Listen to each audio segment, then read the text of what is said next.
Ventura Tower, this is Cessna 234. I am requesting a frequency change to 0800. Repeat, requesting frequency change to 0800. Cessna 234, your frequency change is approved. Have a good night.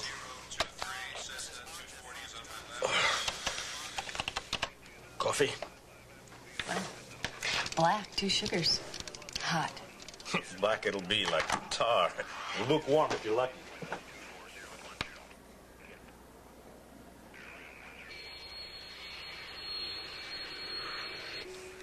Hey, forget the coffee. Check my screen.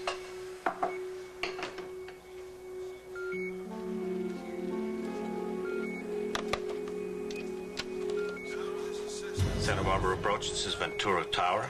We have a 747 coming in low and slow. Did you send a heavy our way? We may have a problem. Better clear the airspace. All aircraft in Ventura pattern exit immediately. All aircraft in Ventura pattern exit now.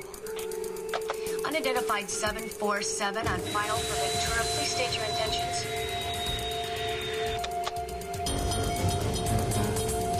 Unidentified 747. You are not cleared to land at Ventura. Our runway is too short for you. Do you copy?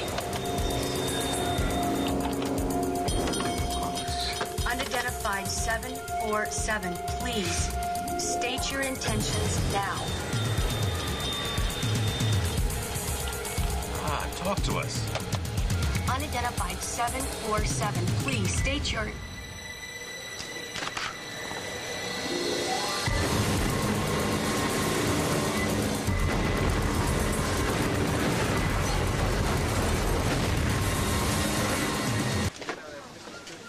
What's with all the robberies? Some kind of clan dinner. Apparently the main course was a bad haggis.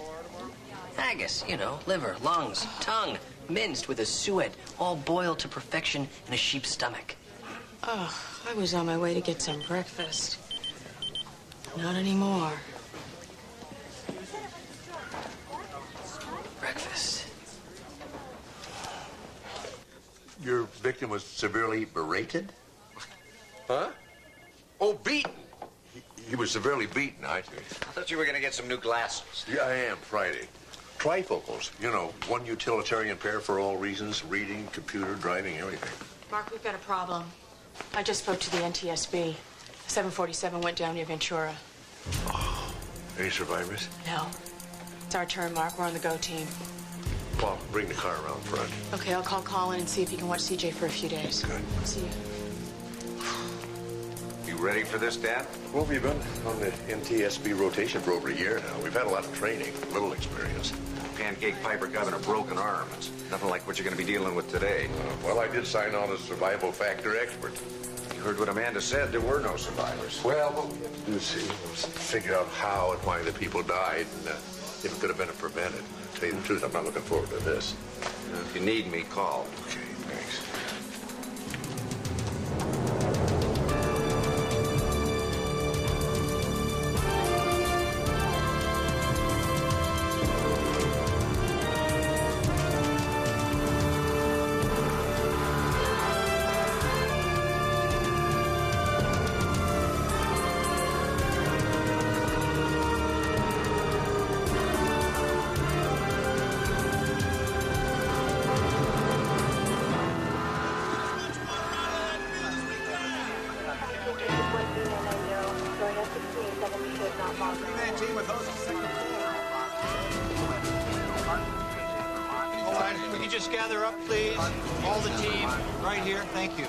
Dr. Bentley, Dr. Sloan, let me introduce you to the rest of the team. This is Bob Burns, Air Traffic Control, Frank Dangler, Human Performance, Jan French, Weather Factors, Bill Kinsley, Structural Systems, and Alex Vale, Power Plants. Now, Dr. Bentley is our medical examiner.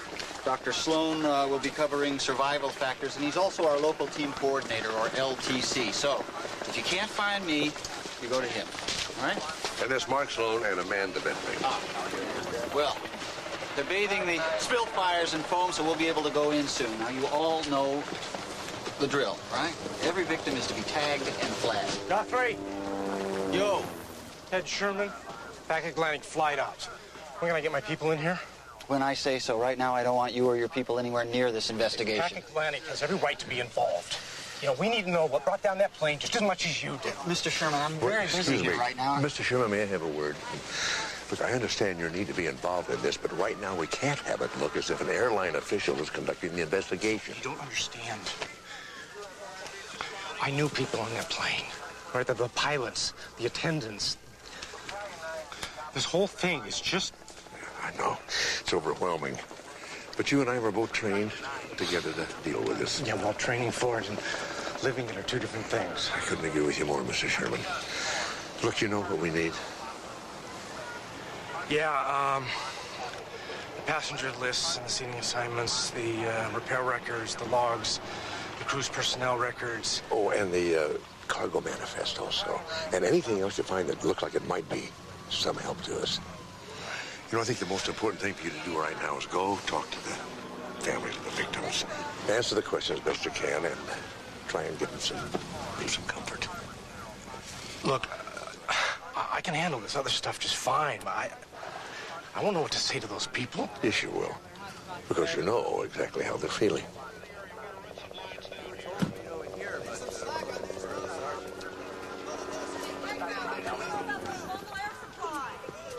You with the ME's office?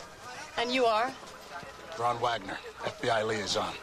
I want priority 1 to be identifying the bodies. Don't just stare at me. Get started now. Excuse me, but I wasn't aware that this was a criminal investigation. It's not. Until there's evidence of criminal activity, this investigation belongs to the NTSB. The NTSB. You guys have got, what, 80 people scattered around the country? I can bring twice that many experts in before noon. And they'd be doing exactly what we're doing, following exactly the same procedures. Look, Wagner, you want to give us a hand here? Keep the news crews out of here so they won't trample the crash site. I'll get the sheriff's department to handle it. Good man. What's your name? Bentley. Dr. Amanda Bentley. I remember that. Is that supposed to scare me? Spill fire's out and we can go in. Better put these on.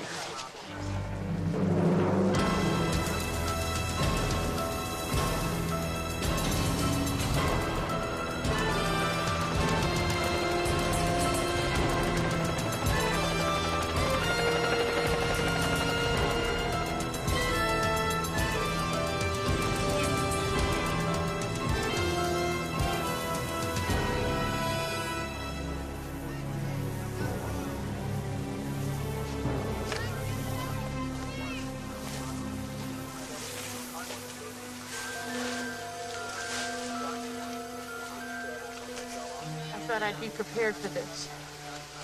I don't think anything could have prepared us for this. Let's get to work.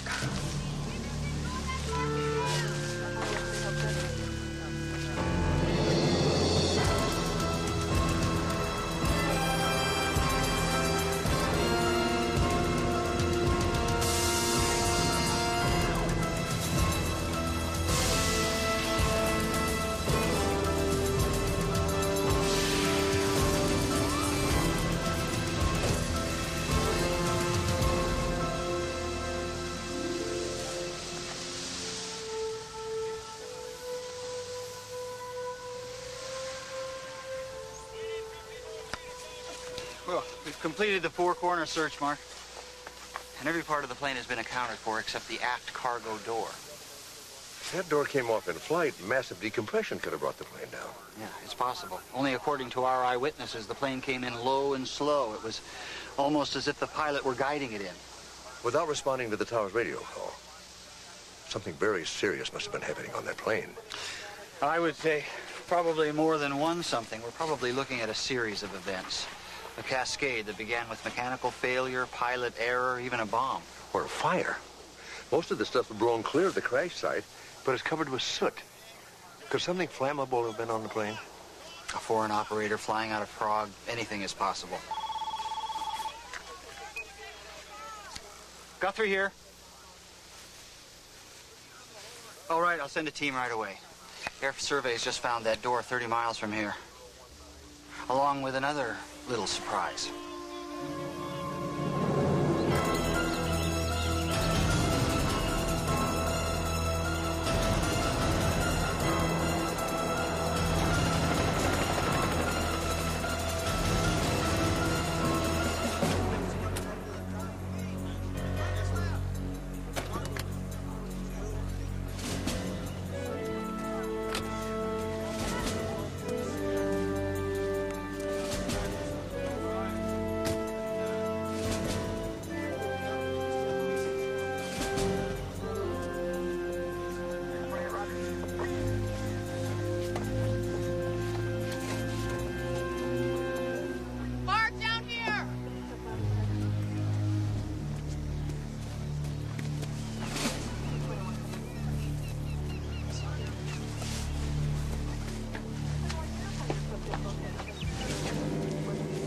Looks like he fell from quite a height.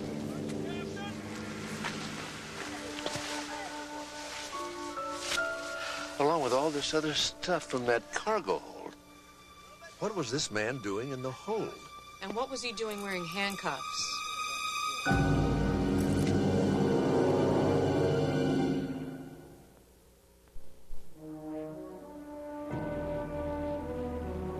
There is still no word on the cause of the crash of Flight 224. However, according to their spokesperson, the National Transportation Safety Board's investigation is far from over. Meanwhile, the bodies of the 300 passengers and crew are being transported to Community General Hospital for identification, a task which will likely be difficult and time-consuming, according to Assistant Medical Examiner Dr. Amanda Bentley. The airline still has no official word about those who were on board. There were no survivors. According to the... Excuse me. Do you see all the work I have to do? I really don't have time for this. I did not look at those faxes from Prague because they're not here. You put them in the outbox 10 minutes ago. If I put them in the outbox 10 minutes ago, then I would remember. I'm sorry. I'll go help the orderlies. Hey, Amanda. Thought I'd come down here and help out. You may not like it down here. Well, I'd like it a lot less if I saw you go through this alone. In that case, you are hired. Hey, look at that. I get a merit badge, huh? Radiation badge. That's to make sure you're not overexposed to X-rays. Anyone working in radiology gets one. I thought I just signed up for pathology. You did. But the best way to identify the victims is through their dental records. Getting good fingerprints at this point is going to be tough. Burned off. Or missing. And your main task will be to take these bodies down to radiology and try to match them up with their dental X-rays, also with the records that their family send us. Okay, sounds easy enough. Yeah, but some of these people have never seen a dentist before. Some of them are from overseas. I mean, that information is going to be very tough to get. Did they send you a passenger list yet? Yeah, but that doesn't include the no-shows, the standbys. We're still waiting for Pac Atlantic to figure that one out. Okay, then we do our best until they do. All right. Okay. I'm glad you're here. The body you found in that field. I want to see it.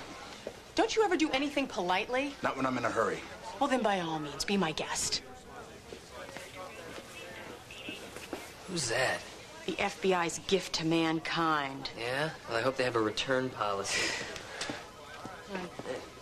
You know that guy? Lieutenant Sloan, LAPD homicide. You recognize this I'm Ron body? Wagner, FBI.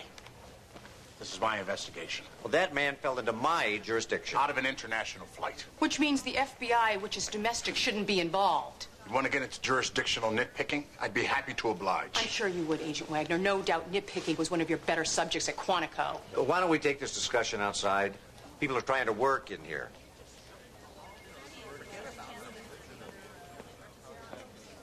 How'd you know they teach nitpicking at Quantico? I don't mean to jump jurisdictions. Good call. Maybe we can help each other, but we just share information. Yeah, maybe. Hi. Something wrong? Ask Agent Wagner here. And you are? Well, I'm Dr. Mark Sloan. I'm local team coordinator. A civilian. Who brought in that body you're so curious about? You know who that is? Victor Pavel. He's seriously connected to the Russian mob. You know, he had a half a pair of handcuffs on him when we found him. Pavel was in custody? 4 days ago, Interpol cornered him in a club in St. Petersburg. My partner, Mike Keegan, went over to escort him back to the United States. Oh, I'm sorry. We didn't know your partner was on that plane. So you think this Pavel character was trying to escape, but something went wrong and the plane went down instead? This isn't Mike's fault. I'm not saying it is. You know, the fact remains those cuffs were clipped, apparently with bolt cutters, which is hardly standard equipment on an airline. Which means Pavel had to have help, either before or during the escape. You know, it was a good idea you two had about maybe working together on this thing. I know some guys in the department who work the local Russian mob. Maybe they can give us a lead. I'll call my people at Interpol, see what they can turn up on their end. So, joint jurisdiction on this? For the moment. Take what you can get, Sloan.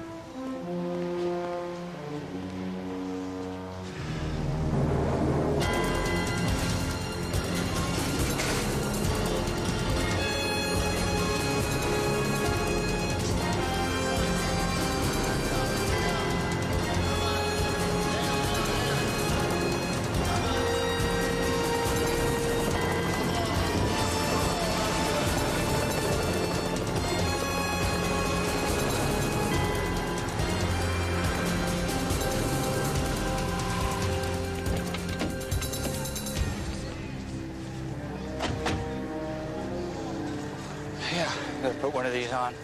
Okay. Thank you. Wow. This looks like a three-dimensional jigsaw puzzle. Well, fortunately, we won't have to reconstruct the entire plane. Why not? Well, after Dr. Sloan found the soot on the last row of seats and we located the missing hatch, we knew to focus on the aft cargo area. So there definitely was a fire on board. Oh, yeah. Definitely. I mean, look at this. I got a county arson investigator to check for thermal damage and fire propagation patterns, and he traced them back to the flash point here. And it looks like from there it moved into the rear of the plane pretty quickly. There was a burn through past the floor of the aft coach section. And the passengers and the crew, you know, they probably suffered smoke inhalation even before the crash. Oh, they did, and that's what I came to tell you. Every victim that I examined had soot in their tracheas. Yeah, I figured they might have. It happened so fast. Are you sure it wasn't a bomb? No, we would have found pitting in the airframe. What about mechanical failure? No, nothing turned up. I mean, hydraulics, avionics, structural, and I doubt if anything will. You know, we haven't gotten any airworthiness directives on this plane to indicate a mechanical problem. Well, maybe the black boxes will help. No. The ones we've recovered are obsolete, less than 12 parameters. There'll be no record of what happened in the hold. Well, so your guess would be that the smoke from the fire overwhelmed the crew, they lost control of the craft, and that caused the accident? Only I'm not so sure it was just smoke. You know, you should check the victims for blood CO2 and cyanide levels. Cyanide? The interior of this plane is mostly plastic, Doctor, and when this stuff burns... Oh, my God. Oh, and I need one more thing. Ted Sherman has set up a meeting with the victims' families. I'd really like for you to be there. I'm afraid I'm not very good at press conferences. No press, please. I mean, they just upset these people more than they already are. I only wish we had more answers for them.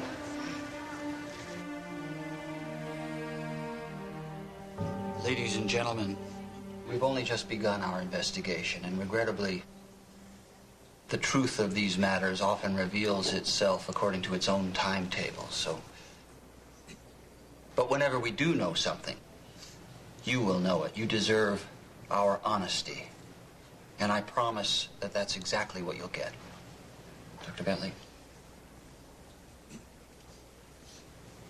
Many of you have already spoken to one of our physicians or counselors. But we ask that you please continue to feel free to call upon them, because they will be available to you for as long as you need them. I think what we all want most is to know when we can get our... My husband, Louis Trent, was on that flight. I'd like to take him home. We're working as fast as we can, Mrs. Trent. It simply takes time. Mr. Guthrie has promised you all the truth. And the truth is that we will work through this as quickly as possible.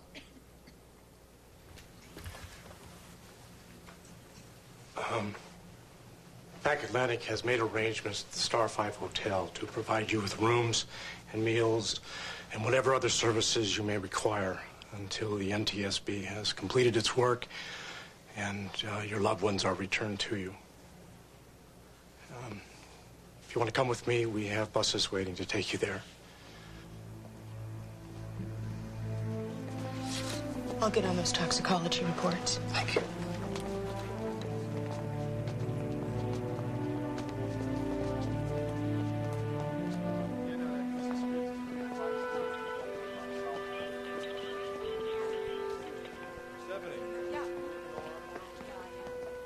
Dr. Bentley. Listen, if you want any more of the victims' IDs, you'll have to speak to my staff. I'm terribly busy. I know how hard it is talking to these people. You've had a lot of experience? More than I ever wanted. Oklahoma City, Montana, the Republic of Texas mess. They never get used to it. Their emotions trip you up every time. Why do you act like you don't care?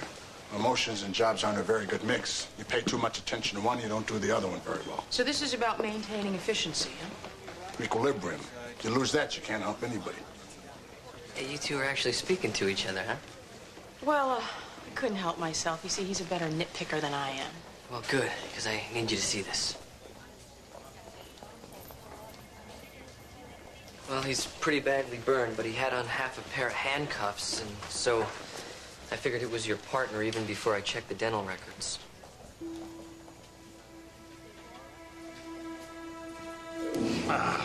Sorry. We took this out of him. It's a bullet. A bullet? Yeah, here. This is from a .38. Mike used a 9mm and a .32 backup. Which means someone must have smuggled a gun on board for Pavel as well as a pair of bolt cutters. What the hell happened up there?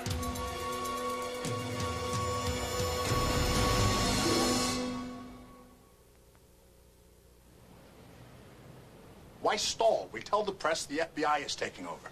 Not yet. Look, this is a criminal matter, and we both know it. There was gunfire in the hold, Keegan got shot, Pavel tried to escape and got himself killed. And I'm not disagreeing with you, but it's not my call. It's up to our bosses in Washington. And until they make the decision, I'm still in charge. Well, you know, I would be in such a hurry to dismiss the NTSB anyway. Bringing a whole new team of investigators up to speed is going to waste a lot of valuable time. And can you really say that my people are doing such a lousy job? No, you guys do good work, but my guys will do better. Inspector Guthrie, isn't it true there was some kind of gun battle on Flight 224?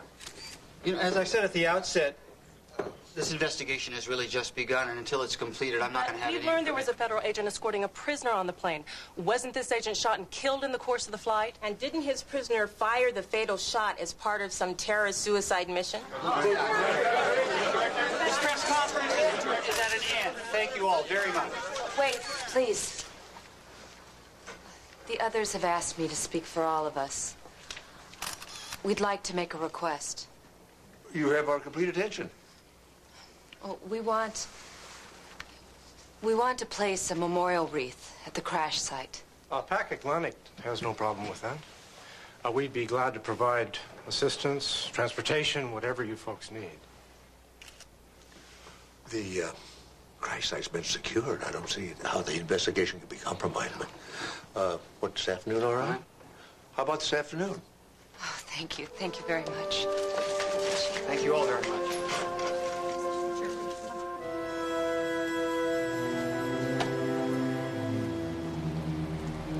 Hey, Mark. Hi, Dad. You should take a look at this. Doggone, would you read that for me? I can't see. Yeah, well, we just finished the final body count of the plane, and get this, 2 passengers are definitely missing. Did you check the manifest? Checked and triple-checked. I even talked to the reps at Pac Atlantic who loaded the plane in Prague, but no matter how you add it up... 2 passengers who were supposed to be on that plane are unaccounted for. Did you tell Guthrie? He's sending out search teams all along the plane's route, starting from where they found Victor Pavel. I have a feeling those search teams are going to come up empty-handed. Still, it's a good idea to do a background check on the 2 missing ones. Maybe we'll get some answers. Right. Once you've got a good idea, but there's still a good chance those passengers went missing because some bureaucrat erased the wrong file, which is why you're going to do the IDs all over again. I'll have to clear it with Dr. Bentley first. Don't bother. I'll talk to her.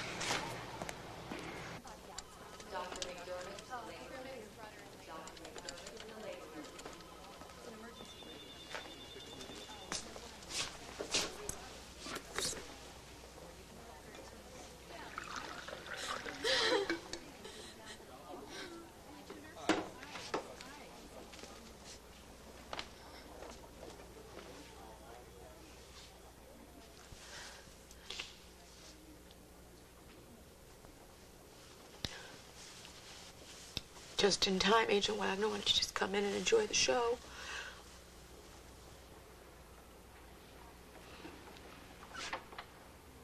It's damn little I'm enjoying about any of this.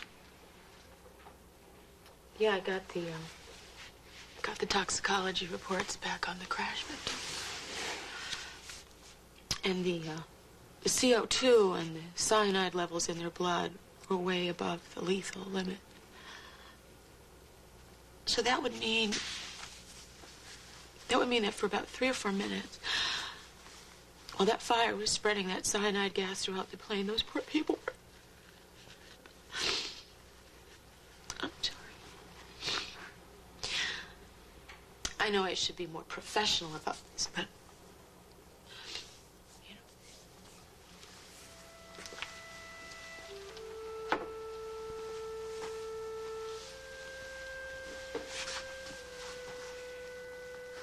I spent my first 7 years at the Bureau behind a desk, shuffling surveillance reports.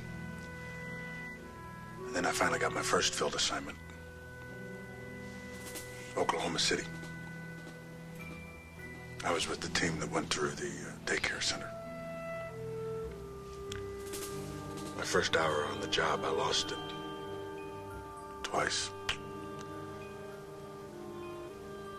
Third time I would have been out of there. But then this other agent gave me a hand. It was Mike Keegan.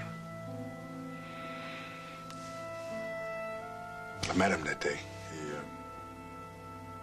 He took me aside and he talked to me. And I pulled myself back together and went to work. You know, the funny thing is, I can't really remember what it was he said to me. If I could, I'd say it to you now. I think you just did. Thanks. Thank you.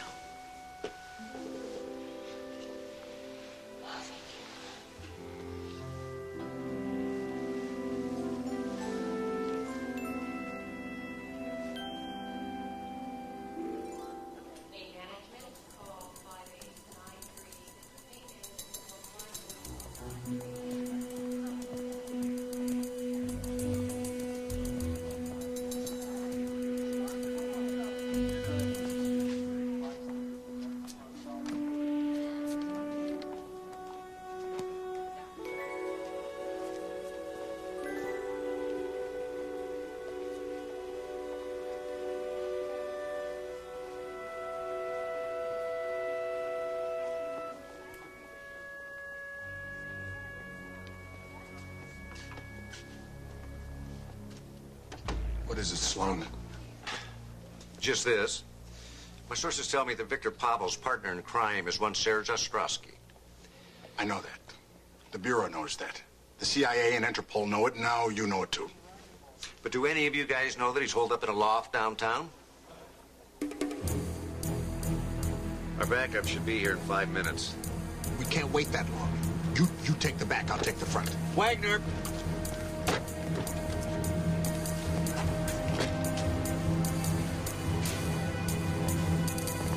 Freeze, FBI.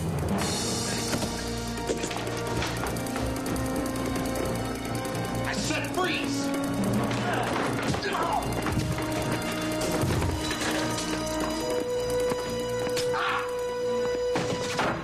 Fight's over. Drop the knife. Good timing. Should see me on a good day. Talk. About what? Be specific, please. Victor Pavel. Did you smuggle a gun to him on flight 224 or not? This is very bad joke. Victor doesn't think so. He's dead. Along with his FBI escort and about 300 other people. And you had nothing to do with it, right? Duh! In first place, I wouldn't help Victor. The man was, how you say it here, freako. He killed more friends than enemies. We're supposed to think you guys are ex-partners? Well, why do you think I'm in City of Angels? I wanted to be as far away from that govnook as I could go. If you're so happy here, why were you running? Who's running? I'm upwardly mobile. I have wife on Fen-Phen, 2 kids in therapy, new home in Beverly Hills. This is America. What you've got is a cell down at County. Because in America, you pull a knife on a cop, you go to jail.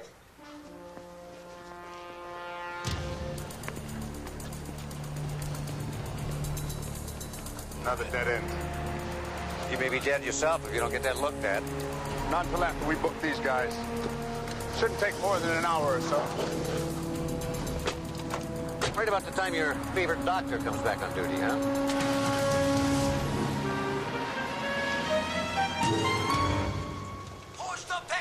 Now that's the pilot. Get the hell out of here. And this is the hijacker. Shut up. Do as I say. Full circuit breaker on COM 1, reduce speed to 170. That's the pilot again. We could stall out. The hijacker. And decompress aft cargo hold. Do this or I start shooting passengers now. Wow, it's pretty dramatic stuff. And that's from the cockpit voice recorder. That answers a lot of questions. Okay. Let's assume Pavel knocked out his escort, Mike Keegan, and cut himself free from his handcuffs. So what did he do next? Well, he got his hands on a weapon, Keegan's gun. And Keegan was shot with a .38. That's not what he was carrying.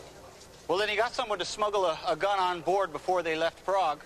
Anyway, after he threatened the pilot, his next stop was the aft cargo hold. This opening is pre-crash.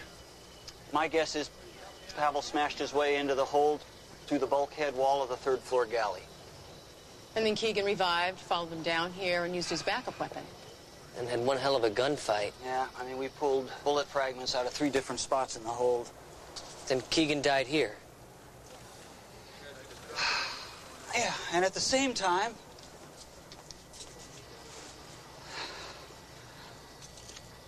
the gunshots ignited this emergency oxygen canister. The fire began, which eventually brought down the plane. And then Pavel kicked out the aft cargo door and jumped to his death. Well, he bailed out, actually. The sheriff's department just sent me this. They found a parachute floating in Lake Casitas. That's not far from where Pavel was found. Yeah. So Pavel smuggled on a parachute aboard the plane along with the bolt cutters and the gun. All this loss of life so that one man could attempt an escape. Which almost worked. See, Pavel knew enough to order the pilot to fly the plane at a slow stall speed. Otherwise, he never survived the jump. But he didn't survive. Well, because the chute wasn't strapped on properly. That still doesn't explain what happened to the 2 missing passengers. I don't know. My guess is they never even got on the plane. Maybe they were lucky that day. Slept late, missed the flight.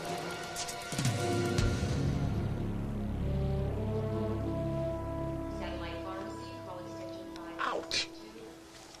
Are you sure you used an anesthetic? My patients don't usually complain. Your patients are usually dead. That can be arranged. Now, this laceration's pretty deep. Maybe I should have had a surgeon handle it in the OR. I don't have the time. Why? Bad guys have already been caught. What else is left to be done? I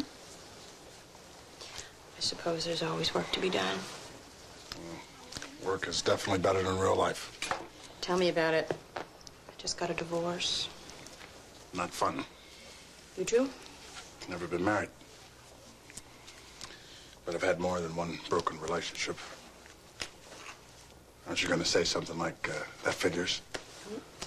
Too easy. I don't regret joining the Bureau. It's just that most women are a little, turned off by the badge and the gun. Really? I'm around guns and badges all the time. They don't turn me off. But then again, most men don't find the scent of formaldehyde much of an aphrodisiac either. Would depend on the woman who's wearing it, I suppose. I suppose.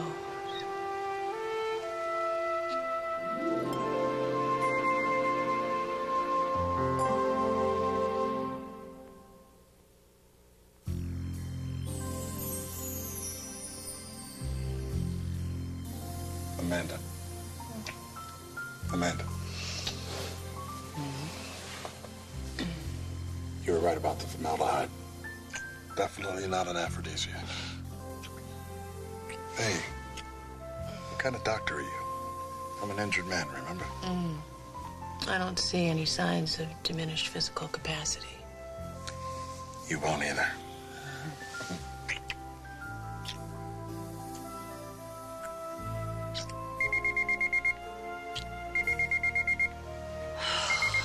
This is gonna be a long day.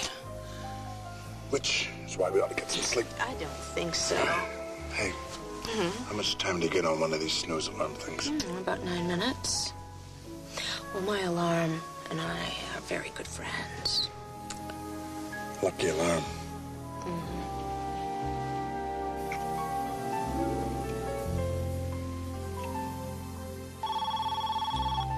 This is worse than a cold shower. Stitches.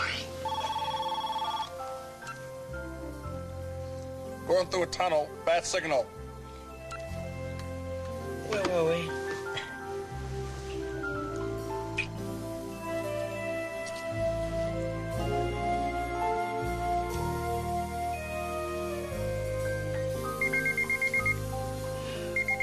9 minutes. I want my 9 minutes. Is that all you want? No. Neither do I.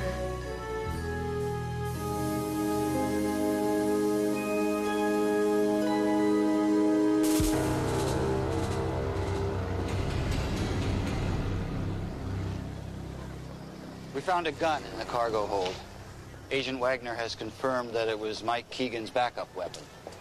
We believe Victor Pavel took Agent Keegan's primary weapon, used the bolt cutters to free himself, and head for the aft cargo hold. Keegan pulled his backup weapon, followed Pavel below, and a gun battle ensued. And your partner was killed. And the gunshots ignited a fire, which didn't leave Pavel much time to bail out. In his haste, he failed to secure his parachute properly. Wind pressure ripped it off, and he fell to his death. And then smoke and cyanide gas disabled the crew, and that caused the crash. End of story. Well, except maybe it's not the right one. There are just too many things here. Don't make any sense at all. Like what? Well, the 2 missing passengers, for one thing. What if the voice we heard on the cockpit recorder was one of theirs and not Pavel's? Come on, Doctor, that's not even reasonable. Well, is it more reasonable to assume that a trained agent like your partner would let a man who was handcuffed to him overwhelm him that easily? If there were 2 men on the plane, that would mean that Mike Keegan was taken by surprise and there wasn't anything he could do to stop it. Even if that were true, it doesn't change the rest of the scenario. It's still a failed rescue attempt. Well, not necessarily. I checked the cargo manifest against what was found, and there's a shipment from Bavaria Express, and it's still missing. It's probably out near where Pavel landed. It doesn't mean anything. Oh, wait a minute. What do you think it means, Mark? Obviously, those hijackers knew that plane because they disabled the radio. Now, why didn't they disable the voice recorder? Why did they leave it there for us to hear? And why didn't they make sure that Pavel's parachute was secured? They were sloppy. Well, I don't think so. This whole thing was so well planned and so well executed. I don't think they ever intended for Pavel to escape. They left that voice recorder running on purpose so that we would come to the wrong conclusion. Yeah. So we'd go after the Russian mafia instead of looking for the real answer. The missing cargo. Exactly. Dr. Sloan, we have a simple answer for the crash and what caused it. I don't need an amateur sleuth complicating things with bizarre, convoluted theories. We're done here.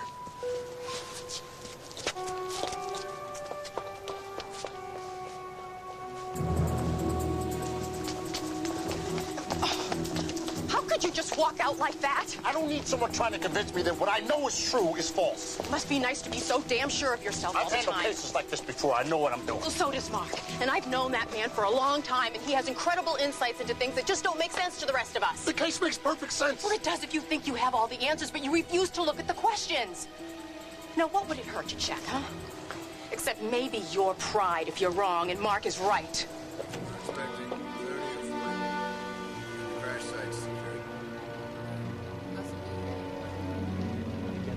Transport them to the crash site for this wreath laying thing. Okay, Sherman, I got a job for you. Get lost. Go ahead. I've already got a job. You've got a clipboard. I've got lost cargo. Bavaria Express shipped something on 224 and it's missing. So I want you to find out what it was, whether it was actually on that plane, and who Bavaria Express really is. Oh, come on. They have been shipping cargo with us for years. It is a perfectly legitimate outfit. Check it out. After I do this... Sherman, I'll get to it. This is more than about cargo, Agent Wagner. Right now, it's about people.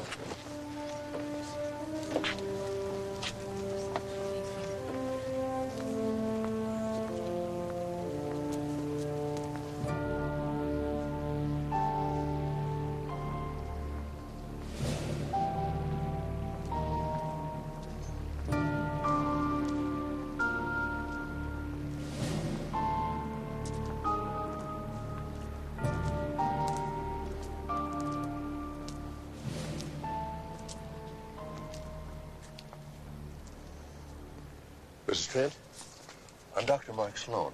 Can I help you? Oh, yes, from the press conference. I remember you. Thank you for speaking up for us. You know, that was quite an eloquent plea you made for yourself. I was impressed. Well, one of the counselors told us that closure's important in a situation like this. I guess that's really what I was trying to do. I lost my wife. You know, it's been a while back, but the hole it leaves never quite closes. It gets smaller with time. Trent? Well, I guess they're ready to take you out to the side. Thank you, Dr. Sloan. I won't forget what you said.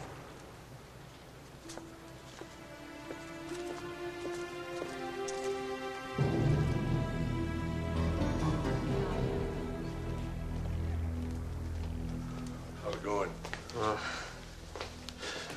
How many consecutive shifts have you pulled, Jesse? I don't know. I quit counting sometime last Christmas.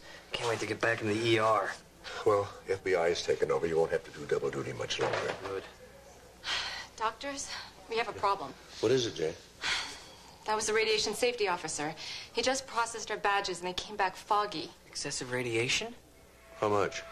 Not too bad, but he wants to check our new badges and he's running some diagnostics down in radiology. But that's nuts. I haven't had that badge on for more than 2 days, and you haven't even been down in radiology yet. Get a Geiger counter in here, Jad.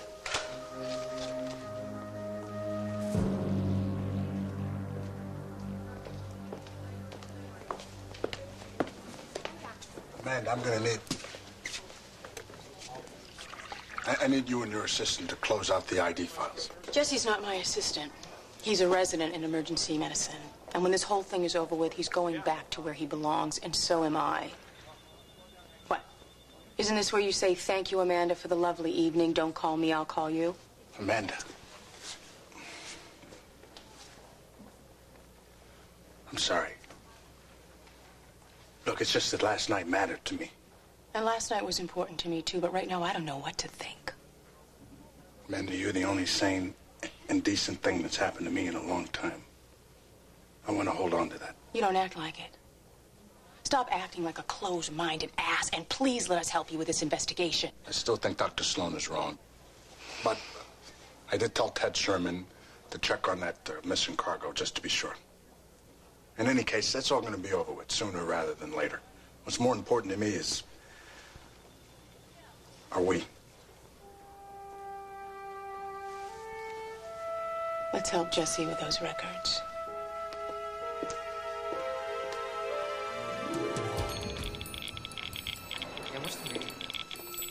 Okay, when you're done, Mark? check on the bodies downstairs. What the hell is going on? The crash victims. They're all radioactive.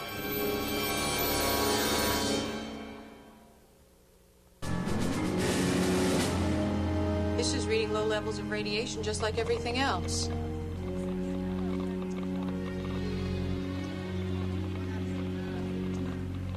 We've checked everything. Pieces of the wreckage, seats, the covered cargo, everything's radioactive, just like all the passengers. Radioactive. So you're telling me that Flight 224 was brought down by a nuclear bomb? No, I don't think so. The eyewitnesses saw the plane explode on impact. Now, if a nuclear device brought it down, there would be radioactive fallout all over the place. We've deployed hazard teams over 50 square miles just in case, but no one has picked up any radioactivity yet. Wow. All I know is that I've got a crashed 747 and 300 radioactive corpses in the morgue, and I need to know why before another jet goes down and more people die. Maybe it is some kind of terrorist attack. Yeah, but why would terrorists radiate a plane of 300 people and then crash it? It just doesn't make any sense. Terrorists don't make sense. They make statements. But then they release it to the press, and nobody's taken credit for this yet. I don't know how, I don't know why, but somebody crashed this plane and they could do it again. This was no accident. You know what it may have been? There's nothing radioactive on the 747. But there could have been on this flight. We know that an FBI agent was bringing a prisoner back, the Russian mafia chief, Viktor Pavel. 2 men took over the plane, they freed Pavel, and they parachuted out. Only we know they weren't really trying to rescue Pavel. That was a cover. They were stealing cargo from the Bavarian Express shipment. Which is still missing, and I think that is the source of the radiation. We know there was a fire in the cargo hold. Now, what if the radioactive shipment ignited accidentally? Maybe from that gunfight with the agent. Well, then the smoke could have dispersed radioactive particles throughout the plane. And then the passengers breathed the smoke and became irradiated. Just a minute, Blink. I mean, that shipment weighed 10 kilos. Well, a half a kilo could have irradiated a plane that size. And exposed everybody on board. Why were they trying to smuggle radioactive material into the U.S. in the first place? Wouldn't it have been just as easy to steal it here? No. Security in American nuclear installations is pretty tight, but in the former Soviet Union, the stuff is, well, very accessible. It wouldn't be that hard for the Russian mafia to get a hold of some and smuggle it out. Why would the Russian mafia kill one of their own people as a cover to steal their own shipment? No, they wouldn't. Whoever was smuggling the stuff had no reason to steal the shipment off the plane in mid-flight. Which means we're dealing with two different groups here. The original smugglers and the hijackers who used that escape attempt by Pavel to cover up stealing the shipment. Then who killed him and 300 innocent people? And we haven't answered the big question. Who has that 10 kilos of radioactive material? And what do they intend to do with it? Agent Wagner, you know, we've just confirmed that the radioactive material is being smuggled on 224. Interpol just turned up a fence in Prague. We got very fat off of selling some used fuel rods. Thanks for the good work. The FBI's taking over now.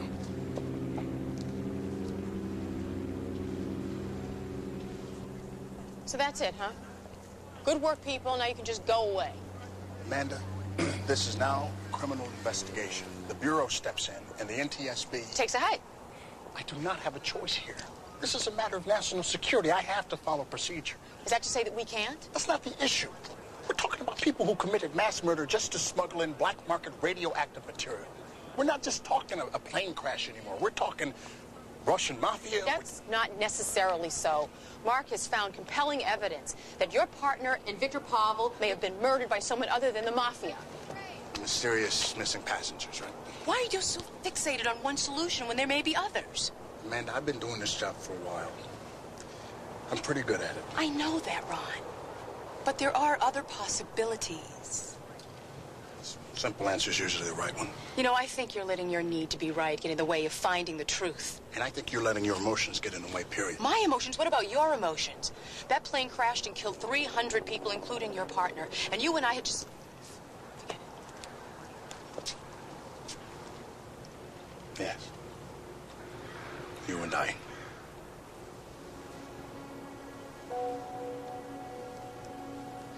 Remember what I said about emotions and the jobs we do? That was about the family's grief. That wasn't about us. Maybe not then. I don't have a choice here about any of this. Please try to understand. I can't.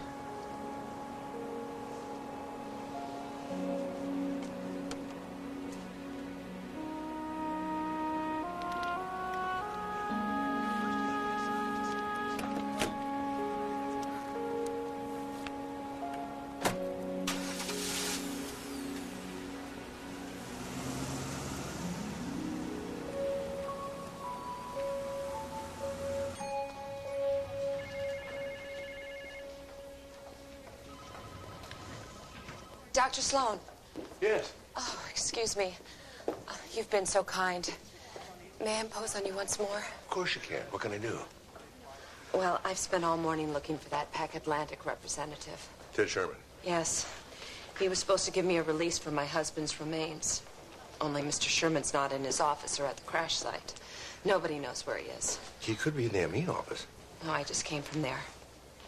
And now Dr. Travis says that all the bodies and personal effects are being held for an indeterminate length of time, I know. I'm sorry.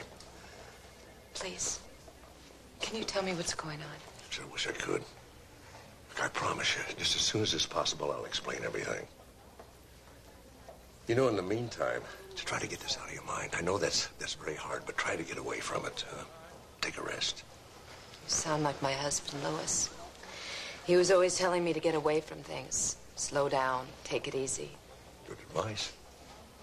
You know, I have a little spot on the beach out by my house. I call it my getting it together place. And just being there restores my perspective, my sense of purpose. I have a place like that, too. A park near the sea. I can sit on a bench, watch the boats in the channel, and find myself. My prescription? Exactly. Thank you, Dr. Sloan.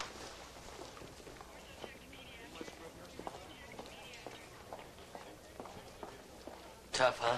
Oh, tough isn't even a word for it. Anything I can do to help? You know, Jess, it occurred to me that before those hijackers bailed out, they must have breathed some of the same smoke the passengers did. And by now they must be pretty sick. Oh, deathly. Vomiting, diarrhea, bleeding from the gums, lips, all the soft tissue. Classic radiation mucositis. Yeah, and a physician might easily mistake that for a virulent yeast infection like thrush. You want me to fax all the local hospitals, see if any patients have come in with severe thrush-like indices? Yeah, and probably patients who refuse long-term care. Yeah, okay, you got it. Okay. Jess, have you seen Ted Sherman?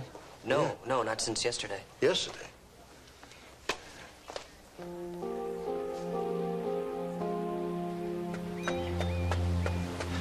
You were right about Ted Sherman, Dad. The man's missing. What's more, his apartment's been torn apart. We need to find Mr. Sherman right away. You think his disappearance is connected to the hijacking? Well, he wouldn't be the first airline employee that became a smuggler. Well, whether he did or didn't, we're no longer involved, remember? Wagner booted us off the case. Doesn't want anyone coming between him and the Russian mafia. Well, I don't think this has anything to do with the mafia. The business with Ted Sherman just one simple burglary, isn't it? Which means I'm free to investigate. With our help. Oh, I wouldn't have it any other way, even if I had a choice. You look happy this afternoon. And why shouldn't I be? It's a lovely day. The sky is clear, the sun is out, and I just got an answer to our fax. Check it out. Oh. Finny, would you read that? Clinic in Fillmore treated 2 patients this morning for a severe case of thrush. And they refuse long-term care. Let's go. We can pick up Amanda on the way. Call me.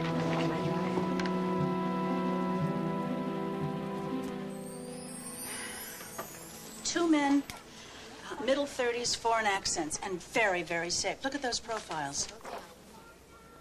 Wow. Bleeding mucosi, severe diarrhea, intense vomiting. They needed immediate hospitalization. Which I recommended in the strongest possible terms, but they refused. They paid cash, and they left. Any idea where we might find them?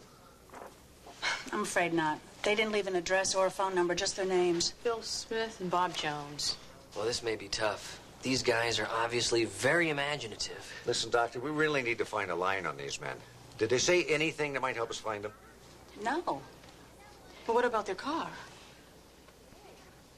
A red sedan with an Ojai Rents decal in the rear window. Now, if you'll excuse me, we have chickenpox running riot in the kindergarten. So what do we do now? Well, let's say we cruise the local motels. All 3 of them and look for a red sedan. With Ojai Rent decal. If they're as sick as Dr. Fleming says they are, they haven't gotten very far.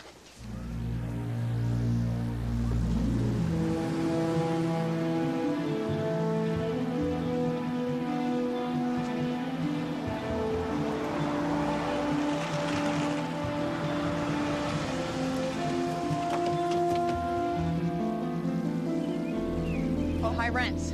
I'll call in for backup. You better call fast. I think somebody just saw us. Get down!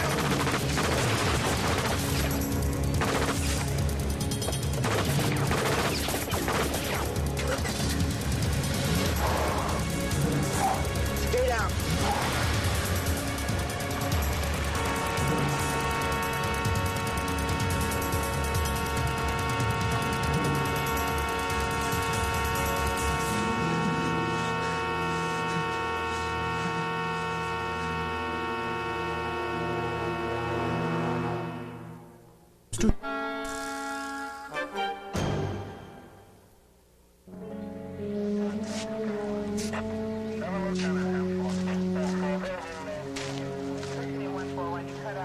It's not in there. I thought we had this thing wrapped up. Could they have hidden it somewhere? I got a bad feeling they handed it off to whoever they were working for. Well, he's not going to be working for anybody anymore. They're not going to regain consciousness. It's a horrible way to die. They earned it. Have you run the prints yet? Yeah. It's a Milan Pozier and a Karl Masaryk. Interpol's got a long rap sheet on both of them. Get this. Last known place of employment was Prague. They were ramp agents for Pac Atlantic. Uh-oh. You think he's going to arrest us or just shoot us on sight? Ought to have the federal marshals throw the 3 of you in jail for interfering in an FBI investigation. What investigation, Agent Wagner? According to you, those 2 men never even existed. Over there.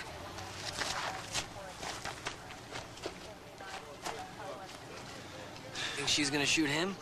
We're lucky.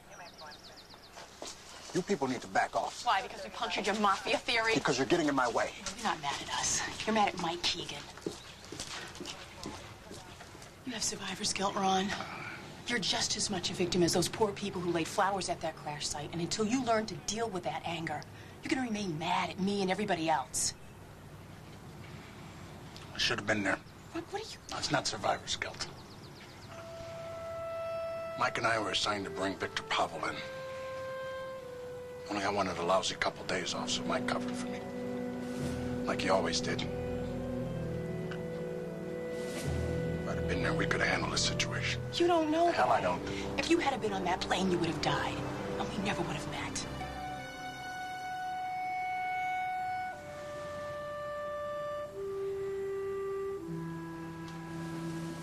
I need to make a phone call. As a doctor, a community general's got a lot more sense than I do, especially about this case. I'd like him to work on it with me, if you will.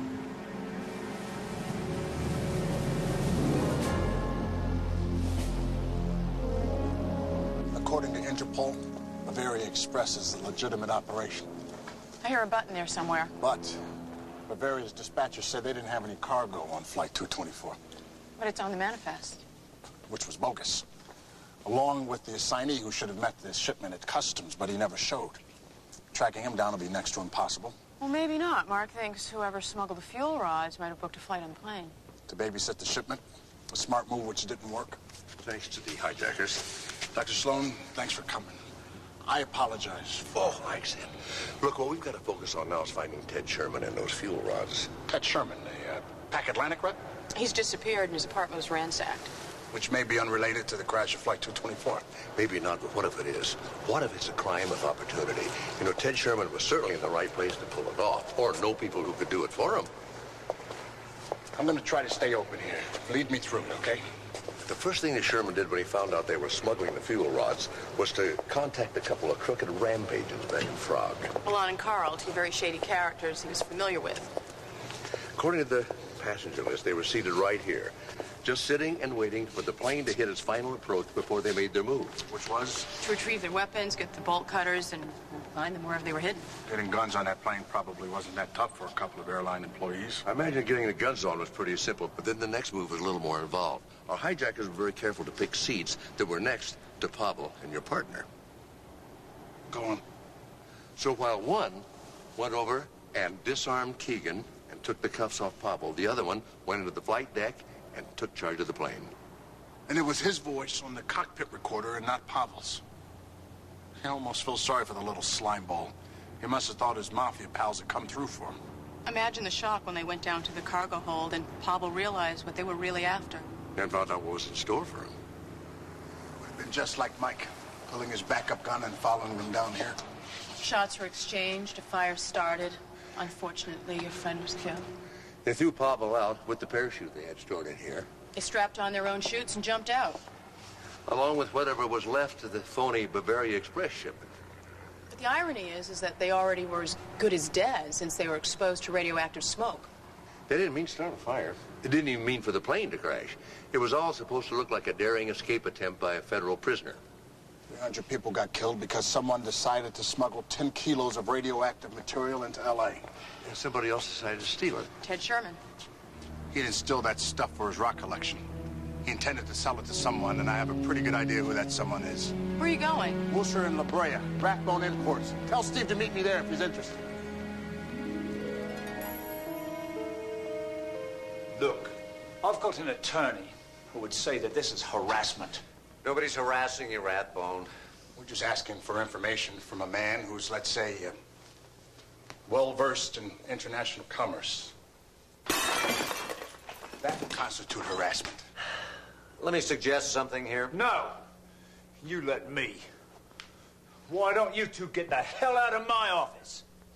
Suppose someone wanted to unload some stolen radioactive material, say through a middleman, who had contacts with arms dealers all over the world. Now, you've heard of that kind of thing in your line of work?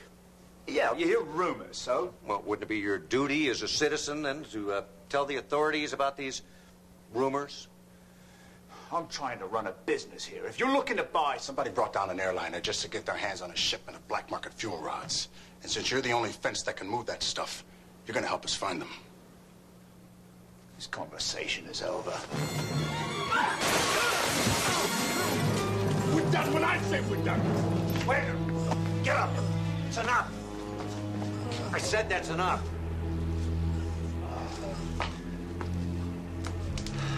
Terrific.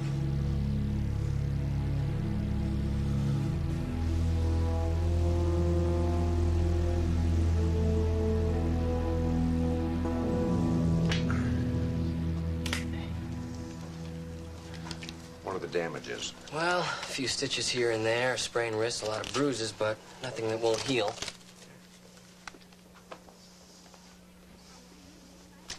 They're yours? You stole this from my desk. I made a probable cause search of your desk and your storage room. Fascinating stuff you've got in there. You want me to tell you what I found, or would you rather I tell you how it's going to go from here? I'm listening.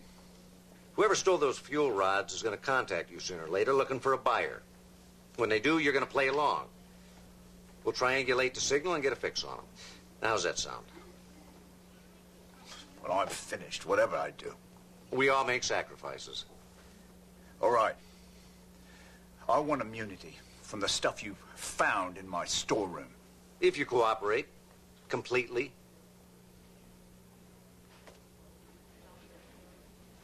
You know, I want to thank you. You did a beautiful job of showing me how you keep your emotions from interfering with your work. You have a wonderful way with patients. Oh, and you have a wonderful way with your suspects. Come on, Amanda, it's my job. Sometimes I have to lean on people. Do you really think I could have gotten Rathbone's cooperation by saying please? And what did you get by pushing the man through plate glass doors, except for 9 stitches? See, Steve calmly walked through the man's storage area, and he got all the leverage that he needed. So which one of you did his job? And which one of you lost control?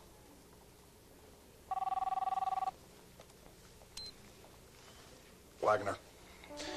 You're not going to believe who our new friend's talking to right now. Better get in here. Yeah, well, I'm not sure I want to get involved.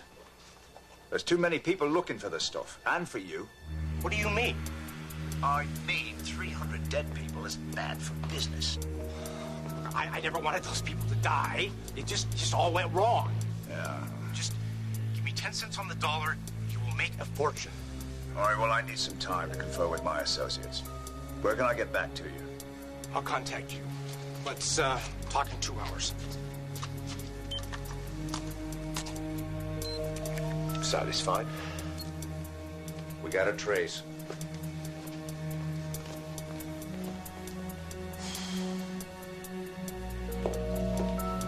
Sherman's at a Pack Atlantic warehouse out in Vernon. I'm going to pick him up. Well, this is still my case. We really need to get into this again. I just want to come along for the ride. You can drive.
Wagner, over here.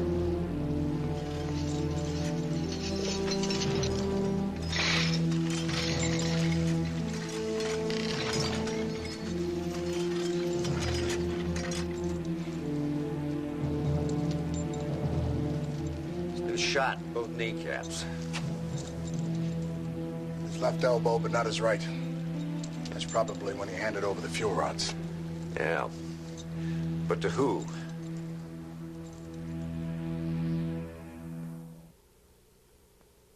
I just got word from D.C. Sherman was in Army Airborne. Which means he knew everything he needed to know about planes. Including how to jump out of them. But Sherman still screwed up and got himself killed. Yeah, probably by the original smuggler. I just wish we could get a clue as to what they're going to do with those fuel rods. I'd settle for a clue as to who that smuggler is. You know, this picture... Pretty gruesome, huh? No, well, yeah, it is, but there's something else. I just can't put my finger on it. Maybe you're wearing the wrong glasses. No, it's not the glasses. It's something I've seen and just recently. A tied-up dead guy? No. The knot. That's a single Carrick, Ben. You don't see him very often.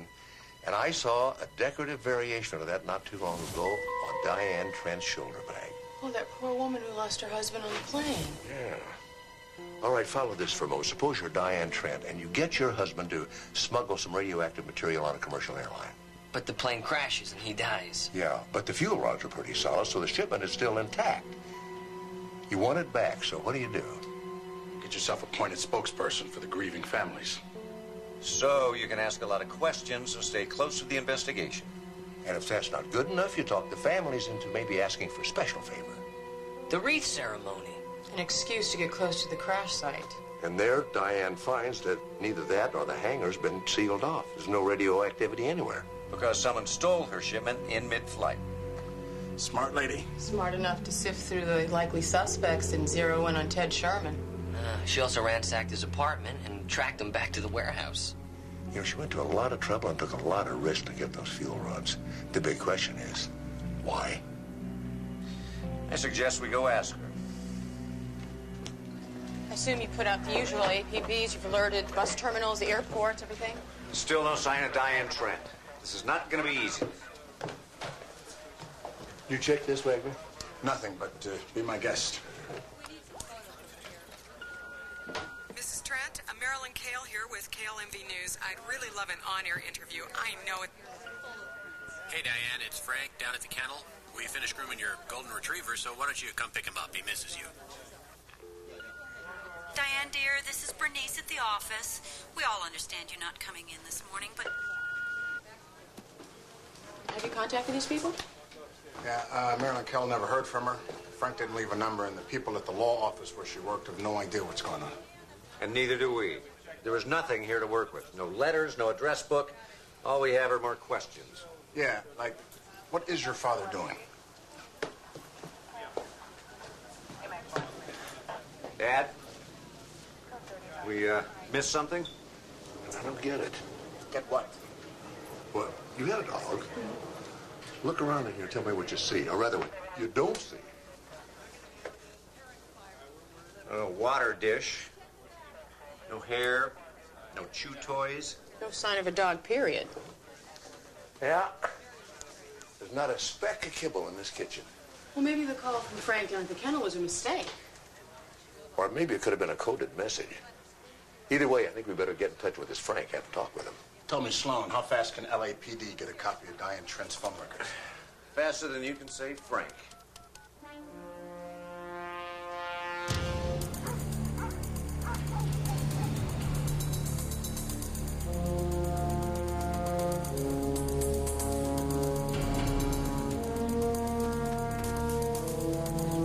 You got lined up already?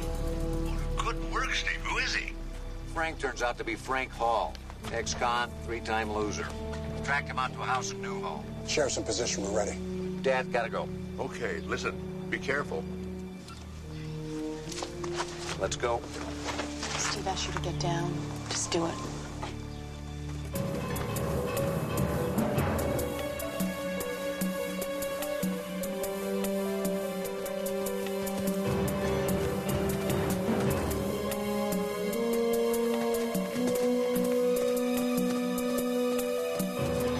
Get down.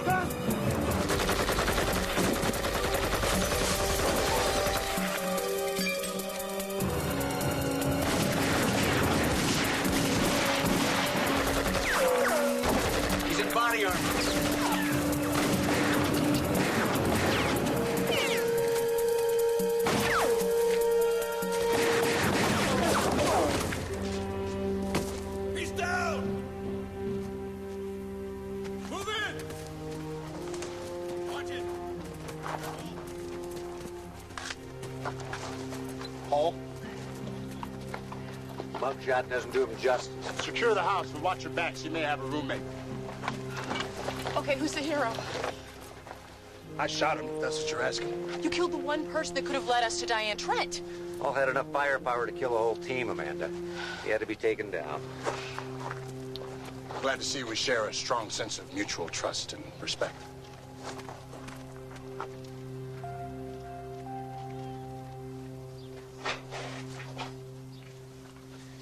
Looks like Hall was playing pen pal with every gun-happy militia nut between here and Michigan. Destroy America to save it. Highway to Armageddon. This stuff makes the Turner Diaries look like Little House on the Prairie. Found packed bags in Hall's bedroom, and this. It's a one-way flight to Sydney this afternoon. He couldn't have known that we were on to him, and why was he in such a rush to leave town? You may have the answer to that right here. This is a first. It's a homemade glove box, a damn good one. It's for handling and processing radioactive material. I can think of only one reason Hall would need something like this. To build a nuclear bomb. Well, how big could it be? Does it matter?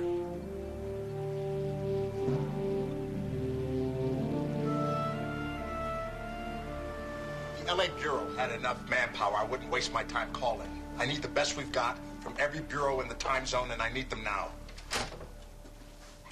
I only want volunteers for the job.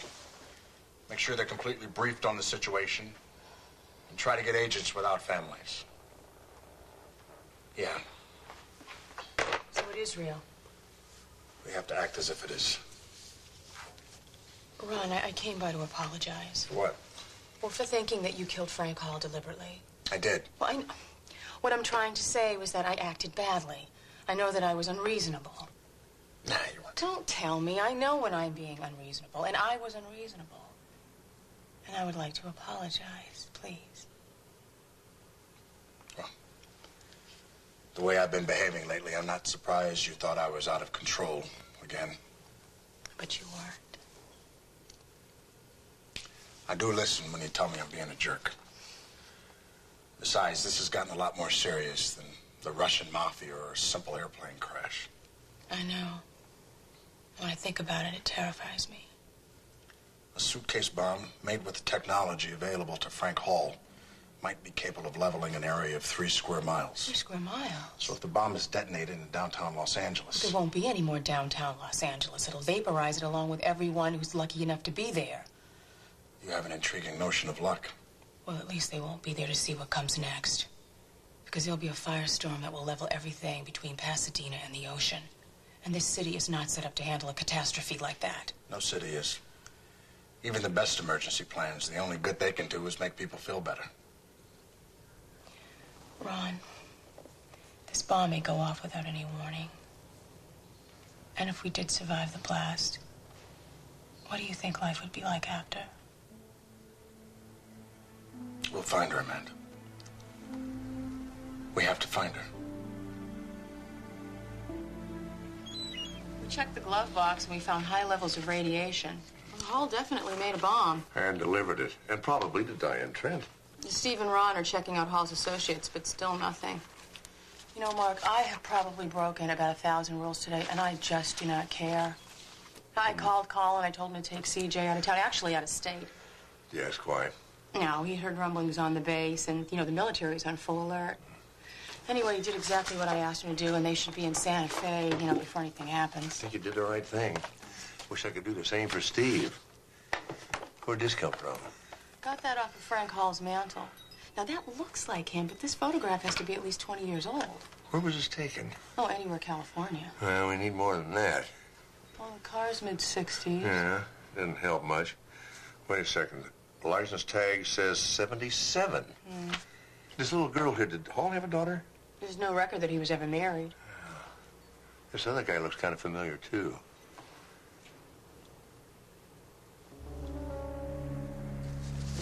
Look at the ropes on those packs there. Let's see. Well, that's that whatchamacallit knot. A Carrick bend. It's the same knot Ted Sherman was tied up with. And the same knot that was on Diane Trent's shoulder bag. That little girl's Diane Trent.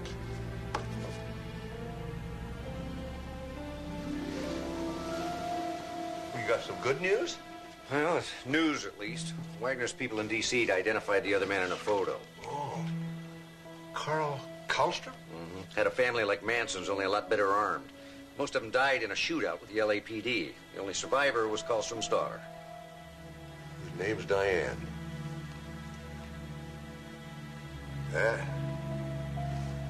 Steve, look at the date of the shootout. Tomorrow's the 20th anniversary. Yeah, 10 a.m. to be exact. You better call Wagner.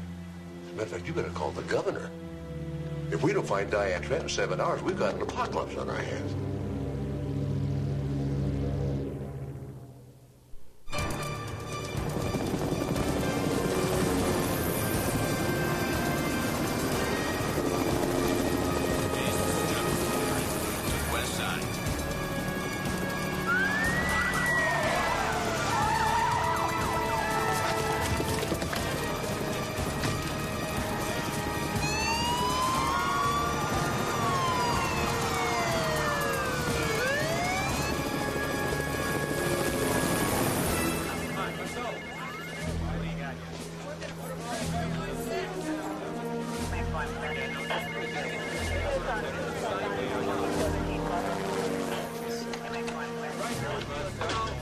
City, state, and federal officials, and nobody knows what to do. Well, it sounds like you're doing something. Can we go someplace where we don't have to shout?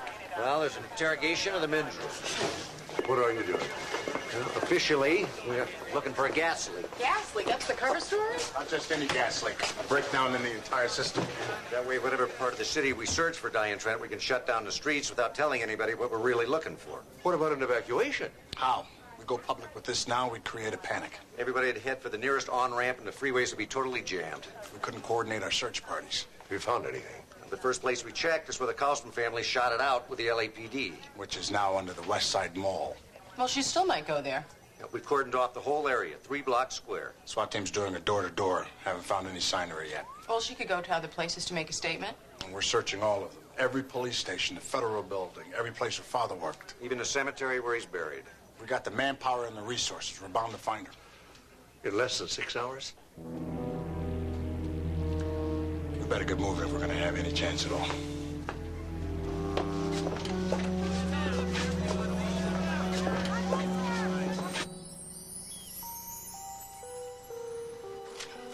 Less than an hour to go, and the police haven't found a thing. Well, this is a pretty big town. She could be anywhere with that bomb. I don't think she's just anywhere, Jesse. She wants to make sure her revenge is unforgettable.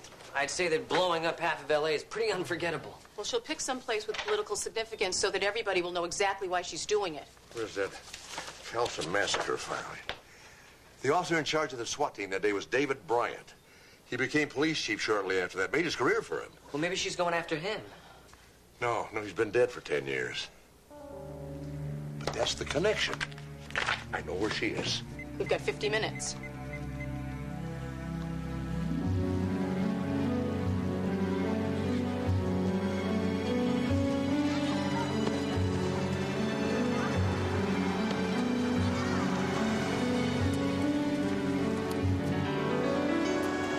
I ran into Diana at the hospital the other day. She was very, very upset. I told her she had to go somewhere peaceful and sort things out. She said she was coming here? Well, she said her favorite park near the ocean where she could see the boats. So that could be a dozen places. Why this one? Well, when Chief Bryant died, they dedicated this park in his name. So then this place is a reminder of what happened to her father, but it's also a tribute to the man in the city that killed him. I don't know. That's really reaching. Well, it's all we got, Jesse. You know, it's going to take time to search a park this size. We haven't got time. Well, we better split up. Yeah. Listen, be careful, you two. This is a dangerous woman. Well, with a nuclear bomb under her arm, I'd say she's a little more than dangerous. Good luck.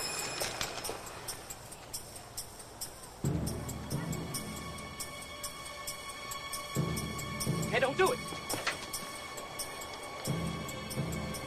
I mean, don't eat your lunch too fast. It could bother you.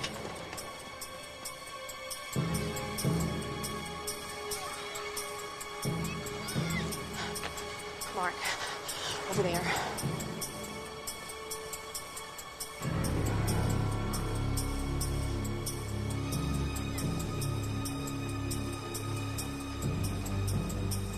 Diane? I don't know how you found me. It's nice that you're here. Nice? Yes. We'll have shared something, you and I. Joining my father. Just a minute.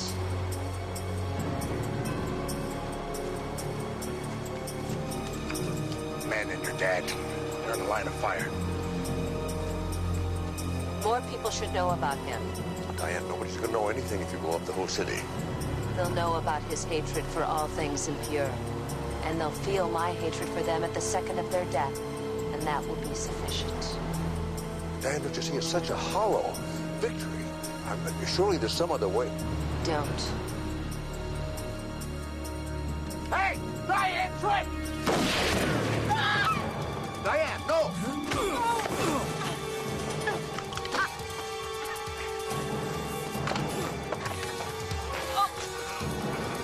It's over.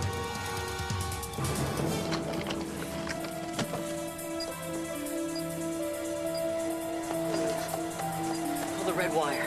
It's always a red wire. Jesse, there aren't any red wires. Oh, black.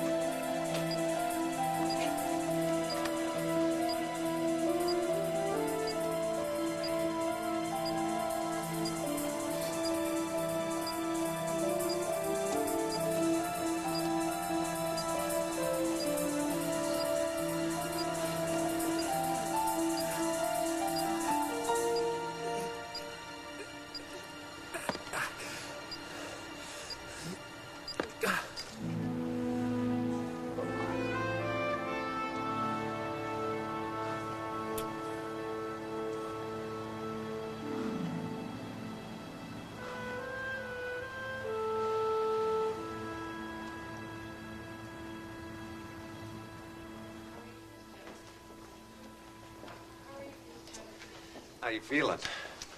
You know, if I'd have known she wanted to shoot someone, I'd have let you be the distraction. Hey, it was your investigation. Next time, it's your investigation. Yeah.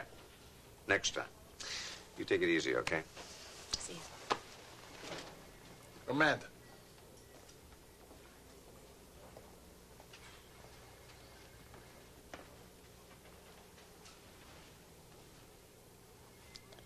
Well, this is awkward. I feel like somebody ought to make a formal introduction. Ron Wagner, Amanda Bentley. I'm aware that you two spent the night together, but how much do you really know about each other? Not nearly enough. I could try to get a transfer to the LA Bureau. I don't think that either one of us is ready for that decision. I think we have too many things that are unresolved. Like dead partners? And dead marriages.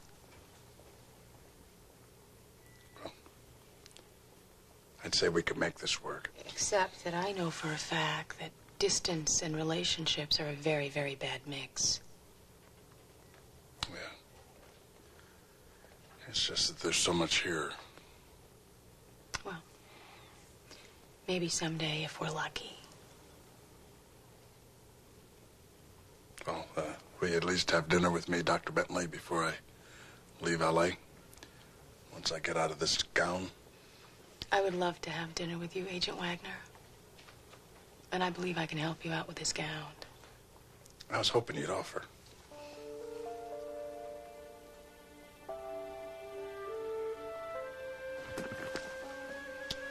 No more reading glasses. No more computer glasses.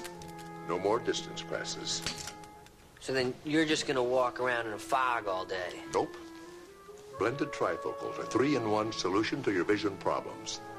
One for reading, one for computers, one for distance. Because you're gonna need to see this. What? Looks like the press bought that crazy cover story. What does it say? City survives gas leak. Oh. Wow, you better get those glasses checked. These will do just fine, thanks. All right, it's in the calendar.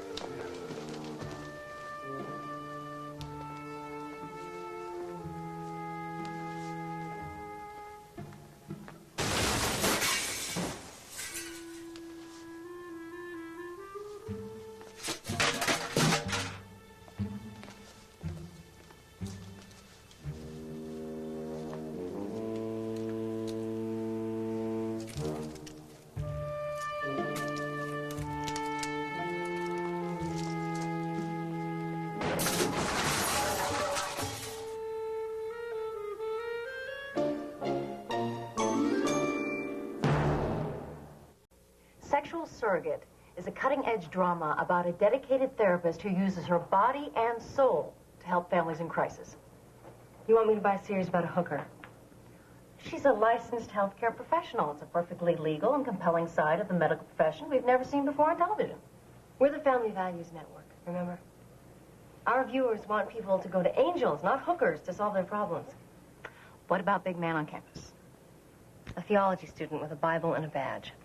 Think Brad Pitt. We don't have Brad Pitt. Brad Pitt wasn't always Brad Pitt. For a long time, he was just Brad Pitt. Big Man on Campus is Hunter meets Wise Guy on 21 Jump Street, and we have Jackson Burley running the show. Burley has not had a hit in 10 years. Anthropologists should freeze him now so people in the future can see what the 1980s were like. This is his big comeback. He's just delivered a pilot. It won't kill you to see it. Anything else? Send Harry in. Yes, ma'am.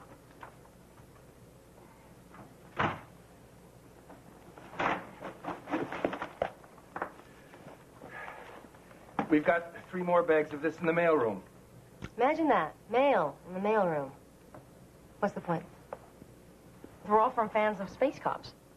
You mean fat women with unicorn jewelry and elf statuettes, dreaming of finding a man as affectionate as their cats. The Spaceys are a very devoted group of viewers. In fact, research shows most are baby boomers and their children, all of whom fall comfortably into the 18 to 49 demographic. Given time and patience, Space Cops could become a multimedia phenomena. Not even if it had Brad Pitt. We have things to discuss. Walk with me. I'm late to a taping. Everybody hates me. They all want to see me fail. Oh, you're under enormous pressure. There's no doubt about it. But you don't help yourself by doing this. They hate me because I'm so damn good. You're my lawyer, not my publicist. I am your oldest friend and your sorority sister, which makes me one of the few people who can say, what the hell were you thinking? I can't just sit there and let the entire TV industry trash me in the press. Yes, you can. You can't lose. The only way you'll go is if they fire you. And if they do that, they still have to pay you the balance of a $15 million contract. It's not the money I care about. It's the respect. Money is respect in this business.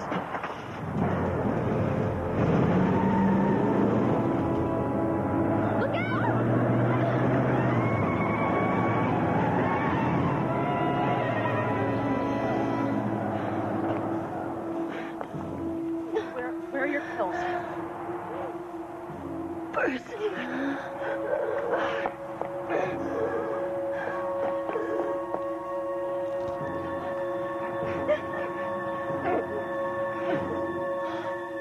Call 911!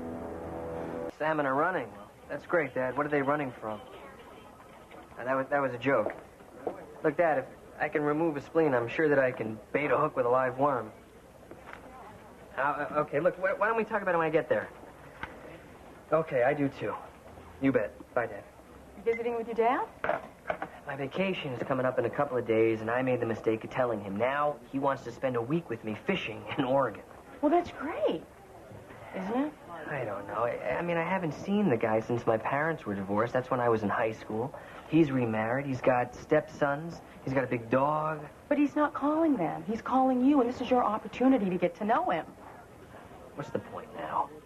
I remember you telling me that you envied the father-son relationship that Steve and Mark have. I do. Well, this is your chance to build your relationship with your dad. But I don't want to have that with my dad. I want to have it with Steve's dad.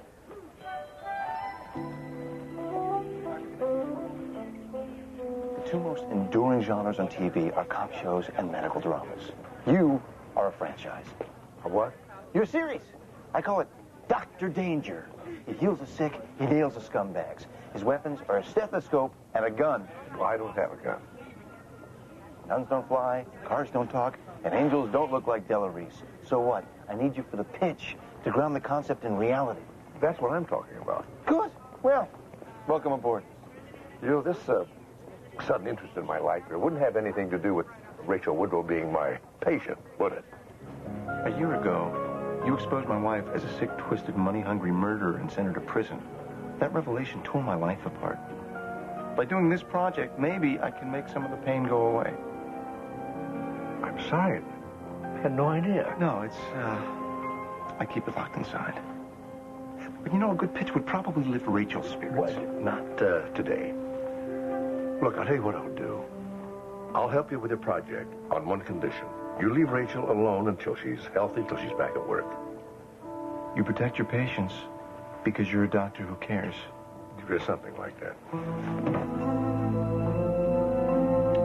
Fighting germs with medical science and injustice with his fists. Did you get a look at the driver? It was a spacey. Excuse me? One of those obsessed space cop fans in a Star Command uniform. I canceled the show. They tried to kill you because of a TV show. TV is an intimate medium. You let these characters come into your house every week. And for some people, the characters are almost real. I didn't cancel their favorite TV show. I killed their closest friends. Well, I'll look into it. Take these with you when you go. Oh, no. I need those to stay in touch with the office. I know. The fax machine and TVs go next. Dr. Sloan, you're killing me. No, I'm not. These are. You need to cut down on stress. I thought you said that my condition had stabilized. Stabilize, yes. But you have high blood pressure. You have a family history of heart disease. You need rest. It's pilot season, Dr. Sloan. That kind of a mindset's going to drive you right to a heart attack, my friend. Karen, explain this to him. Dr. Sloan, Rachel's ambition her entire life has been to become the top programming executive at a major network. She hasn't slowed down 1 second getting there. It's time she did. Traitor. I'll be back later.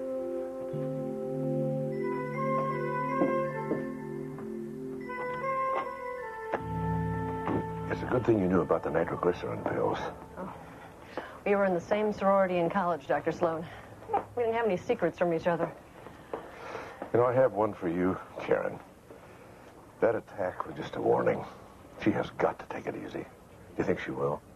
Well, only if the next guy who tries to run her over doesn't miss.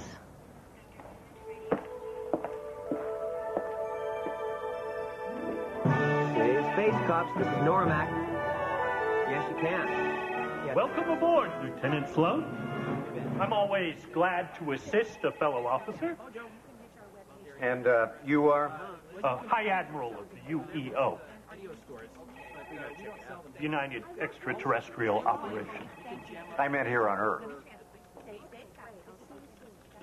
In the real world? What's it say on your driver's license? Oh, Ernie Cooley. What is all this, Ernie? We're mounting an international campaign throughout fandom to save Space Cops. We're spamming the internet. We're leafleting the SF convention. You're running over network executives? Who do you think we are? Babylon 5 fans? Each of us has sworn to uphold the Space Cop creed. To protect those of other races, other places, other faces. To take justice and peace to the furthest edges of space and beyond. Beyond.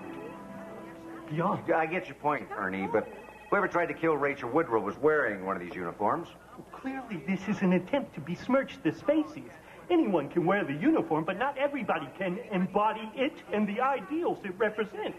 You're right. You're right. I don't deserve to wear the badge. Jennifer. Someone had to stop her from destroying the universe. I'm just sorry I failed.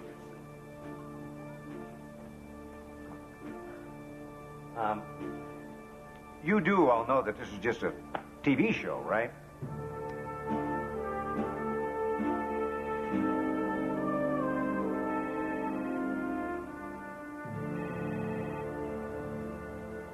Don't leave here 1 minute earlier than necessary. You're much more important to us than any network schedule. Thank you, Carl. I really appreciate that. We're behind you 1,000%. You're really lucky to have such an understanding boss. He's a viper. Relax. Regroup. Center yourself. Those are code words for don't bother looking over your shoulder. The knives are already in your back. I had no idea the television business was so brutal. It's dog eat dog and all the dog's puppies.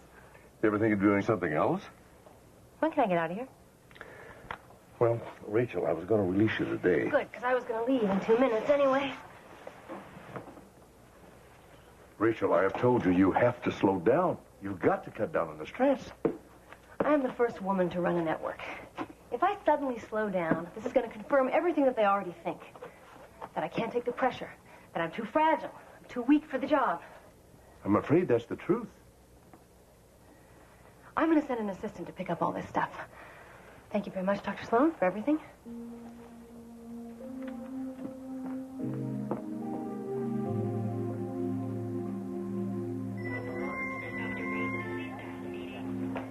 Hey, there you are. What's up? Well, you know, I'm supposed to go on vacation tomorrow. Great. Have a wonderful time. The thing is, I think I picked the wrong month to go.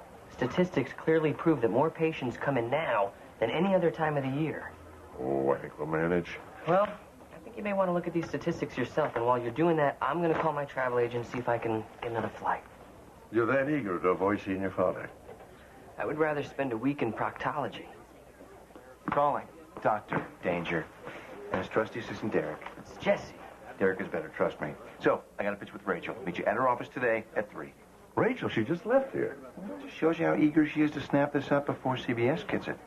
Hey, Troy works too. Walk with it, roll with it, see how it plays.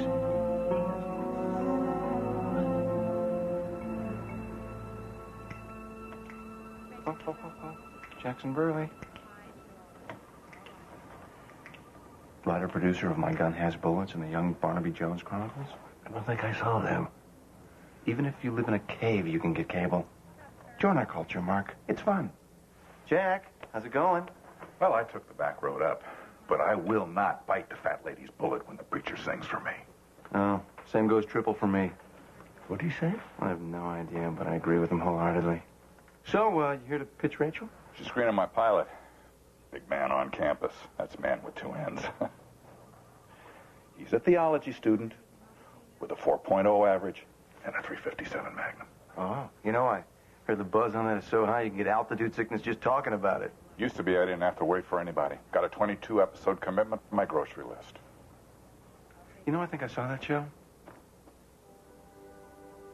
This is our 3rd date, Cindy. I need more from you. I'm not that kind of girl. And I'm not that kind of guy. Then what is it you want?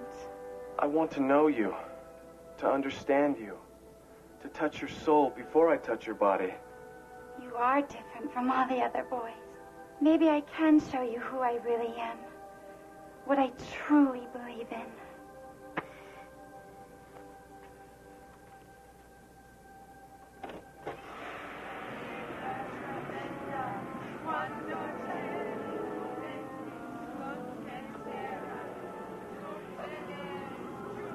Satan. What is this? This isn't a sorority, it's a satanic cult. It's not a cult. It's an alternative lifestyle. No. Open your black heart to Satan, TJ. We have. No!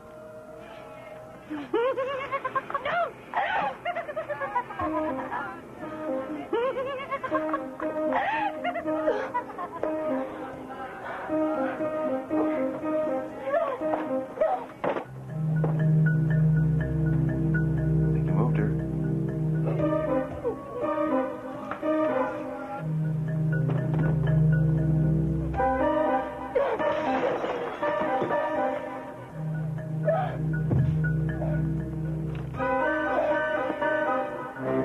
Remember, Doctor, I have to get in there. Allow me.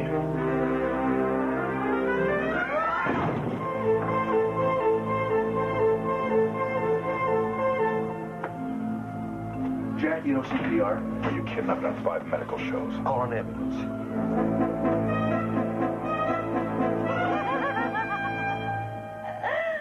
Blow out the candles on your pentagram, baby. You're all under arrest. What? This sucks. She's dead. It's worse than I thought. It's pretty cut and dry. She died of a heart attack, Mark. Well, Rachel knew she was at high risk for coronary problems. It was a death that didn't have to happen. No, in more ways than one. I found glucose under her tongue. Glucose? The nitroglycerin pills were replaced with sugar pills. This was murder. Did you say murder? Hey, isn't that Rachel Woodrow? Jesse, we can handle it. Well, not without my help. Well, you need someone to negotiate the labyrinthian corridors of power at NBC. Jesse, you haven't had a vacation in over a year now, and you don't want to let your dad down. Yeah, but the investigation. We'll tell you all about it when you get back. Have a good time. Did he say labyrinthian? We know you're the best person for the job. I really appreciate the support, Carl. Rest assured, we're behind you 1,000%. Thank you. What's this? Well, it's my way of saying that you cracked through the wall without shaving the glitter off the cake, baby. Thanks. I just wish it happened differently. Rachel was like a sister to me. Well, Rachel was the glory and the hope. The fire that burns in the flowering rose that stings the least. And the way to honor her memory is to deliver a kick-ass schedule. Well, that's my commitment to her and to this network. So, where are you putting, Big Man on Campus? Oh, sorry, Jack. It's passé. Well, it wasn't passé yesterday. Nothing is passé yesterday. This is today. The show just wasn't hip anymore. I need fresh ideas. Look, I leveraged my whole studio to produce this pilot. If I don't get something going, my deficits are going to kill me. Okay, look. You want hip? I got something so cutting edge. It draws blood. The new Peter Pan. He's a fairy, but with an attitude. And a badge. It's too early to be developing for mid-season. Come back in a couple months. I don't have a couple of months. Thanks for the flowers, Jack.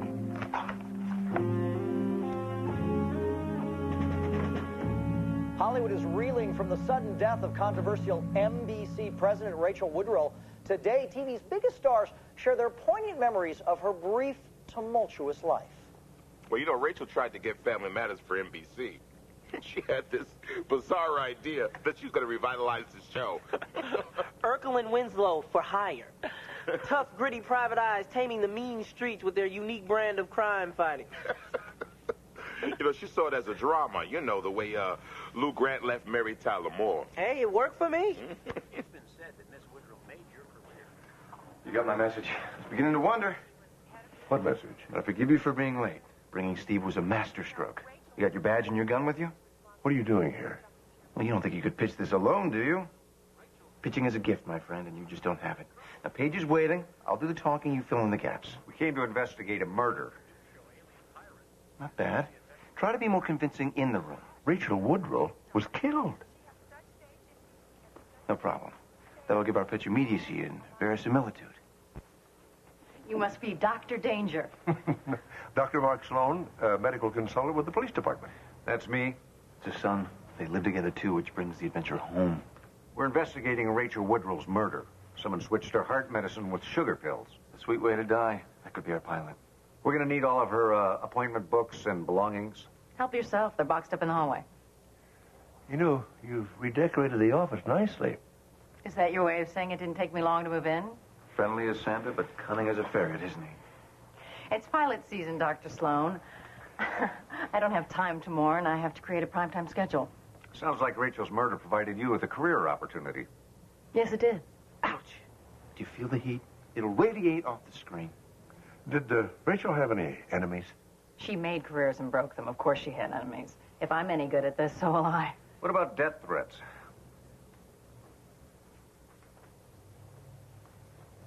Lance, could you have the mailroom prepare Rachel's hate mail for Detective Sloan? Right away, Miss Jennings. You can pick it up on your way out. The executive mailroom's the last door before the elevators. Thank you for the time. We'll be back.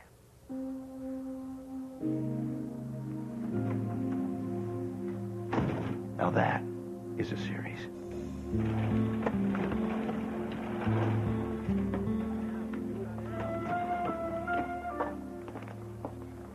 Excuse us, this is the mailroom. The heart of the network.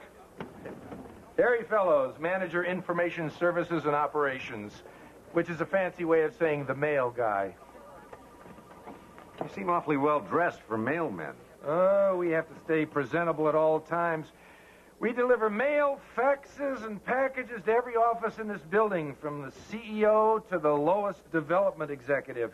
And if you want any of those jobs, you start here. They all did. You know, all the executives seem so... young?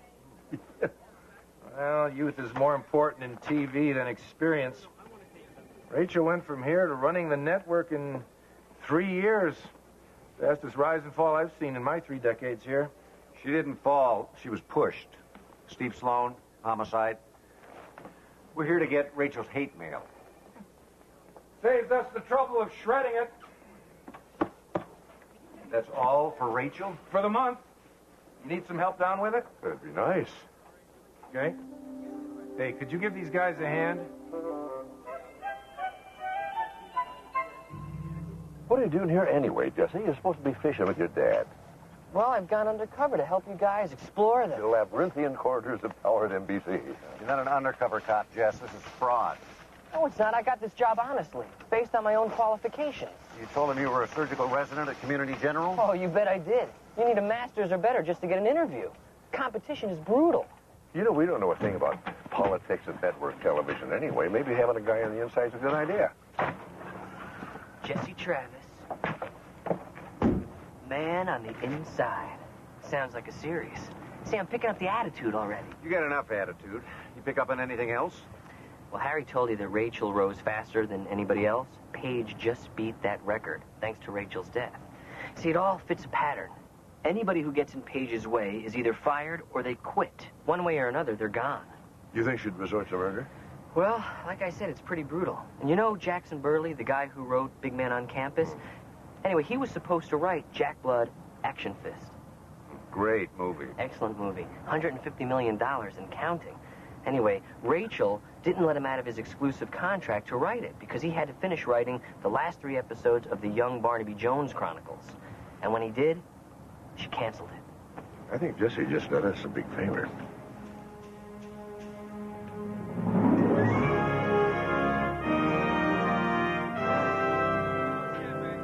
Frankencop isn't just another basic cable action show. We're rewriting the grammar of television. I had no idea. Yes, that's why Rachel Woodrow didn't buy it. She didn't have the guts to revolutionize the medium. Now that she's gone network TV, we'll have more shows with an edge. 12 dead cops coming together to make one great crime fighter. Frankencop. Yeah. You ready for your shot, Eric? All right. Hey. Okay, go. Kick some butt. How you picked a good day to visit. We're doing the big mud wrestling sequence this afternoon. You know, 20 years, they're going to be saying Frankencop in the same breath with Police Story, Hill Street Blues, Airwolf. You know, Rachel, she could have had this, but she lacked a vision. Rachel could have had a lot of things. What she lacked was nitroglycerin pills. Someone switched them with sugar pills and killed her. You think I look good for that? You were the last person to see her alive. You could have switched the pills during your meeting. Well, why would I do that? It cost you a movie career and then canceled your show. Let me rephrase that. Why would I do that when she hadn't decided whether to pick up Big Man on Campus? She was watching the pilot when she died. Revenge? You know, they got a lot of guts in basic cable. I don't know, but it takes a whole lot more than just guts. What they don't have is money. And I'm deficit financing this whole thing. I really need a network show to generate cash flow. Like they say, you can walk the talk, but don't run the gun if you can't stand the hand. That's what I always say. I swear by the goo that the Anthrobial Mebusite who canceled the greatest show in the universe will feel my wrath and tremble before my righteous fury. Unbelievable. Telling me. A fan base that devoted is something showrunners can only dream about. What kind of a person would write that? Clearly someone who doesn't live by the Space Cop's creed. Huh? To protect other races and other faces. 3,000 people write in trying to save the show. I figured it's worth a look. Question is it worth a life? Well, the outer space law enforcement theme specifically targets the key young urban males that advertisers crave, and the rugged character of Captain Hudson is tremendously appealing to women 25 to 49. Well, whoever did it had to have access to her office in order to switch the pills. Well, according to a calendar here, that's just about everybody in the television business. I tell you, during pilot season, network president is the most popular person in the world and the loneliest. What, you wanted an inside perspective? I'm giving it to you. We're still waiting for something useful. Rachel's first development season was going to be her last. Rachel was on her way out? Who told you that? No one told me. I saw the pilot she ordered. Okay, look at it. You tell me what you think. These are pages from the pilot that she was watching just before she died. It's TJ Mann's first date, okay? And he takes this gal back to her sorority, and he says, I need to know you to touch your soul before I touch your body. Let me see that. I need that too, but I can't have sex for free anymore. It's $2.50 a pop. And if you're paying by check, I need 2 forms of ID. I don't think, let me see that. I don't believe it. We just found the murder weapon. Rachel Woodrow was killed by this pilot.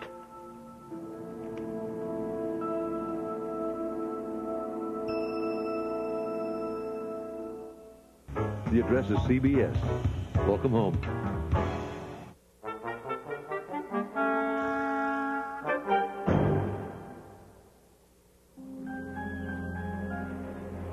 Okay, you got me. How does a TV pilot become a murder weapon? It was what killed her. The sugar pills were just to ensure that it was fatal. But how could the killer know that she would have been alone when she reached for the pills?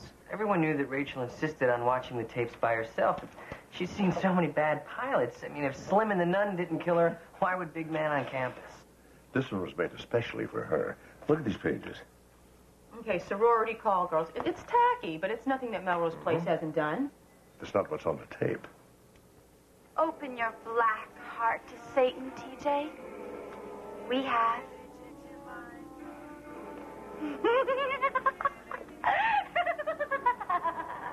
Thank you for coming in, Miss Danino. It would be in your best interest to come to the police station. What the hell's that supposed to mean? I figured you wouldn't want to be in your office when we discuss Satan.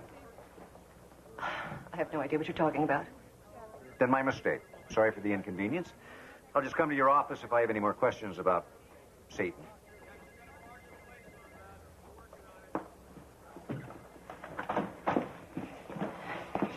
If one word of this leaks out, my lawsuit will bankrupt your department. Ms. Zanino, your religious practices are your own business. I'm just interested in Rachel Woodrow's murder. Rachel was murdered? By whom? Someone who knew that your college sorority was full of devil worshippers.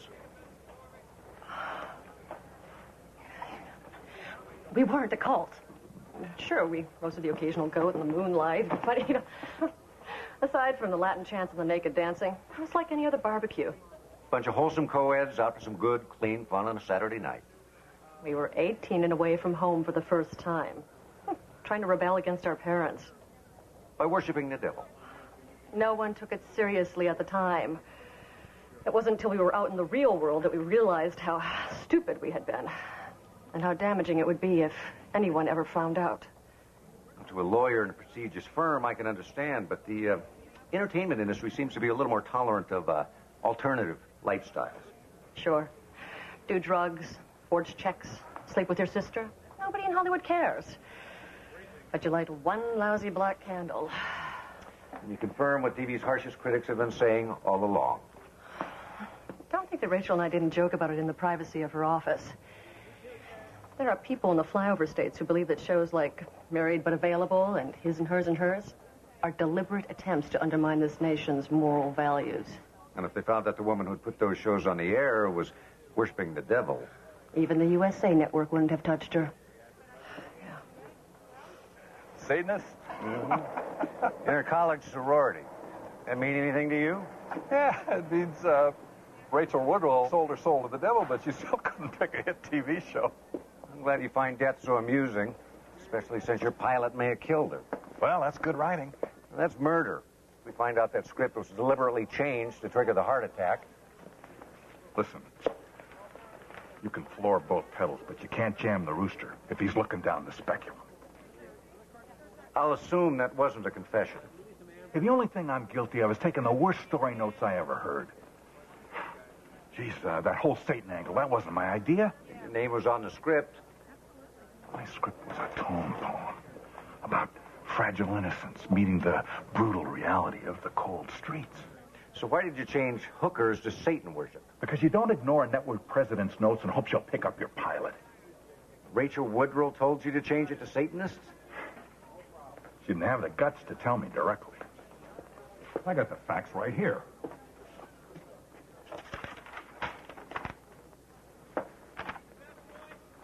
And you just happened to keep the memo all this time? You saw the pilot, wouldn't you? We have a few questions for you, Miss Jennings. About Rachel Woodrow? Spending her leisure time bowing down before Beelzebub? You knew all along. When I worked for her, I thought she was the devil.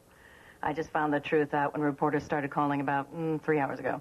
15 minutes after I told Jackson Burley. It's a small-town detective. No secret lasts for long. Especially if it's faxed in the form of script notes. That is your fax number, isn't it? The show, based on those notes, caused Rachel's fatal heart attack. If I'd known Rachel was a Satanist, I wouldn't have to kill her to get this job. I could have called Entertainment Tonight. Unless you really hated her. Especially if I really hated her.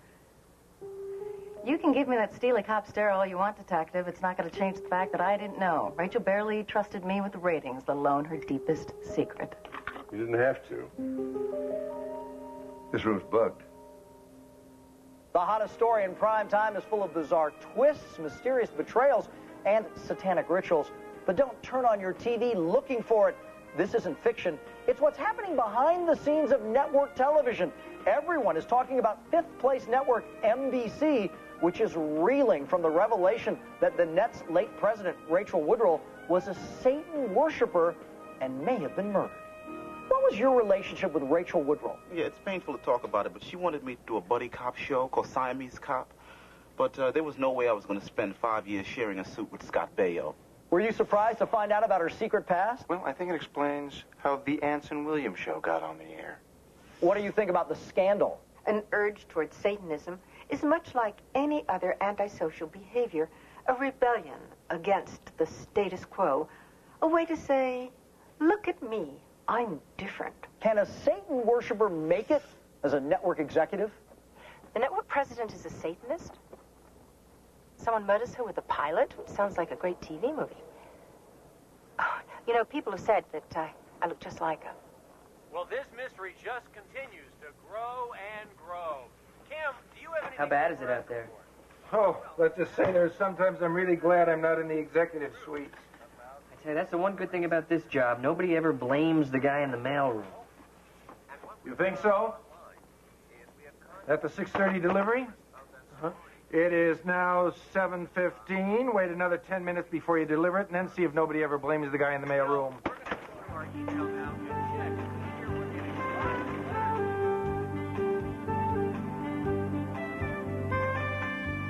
Mail!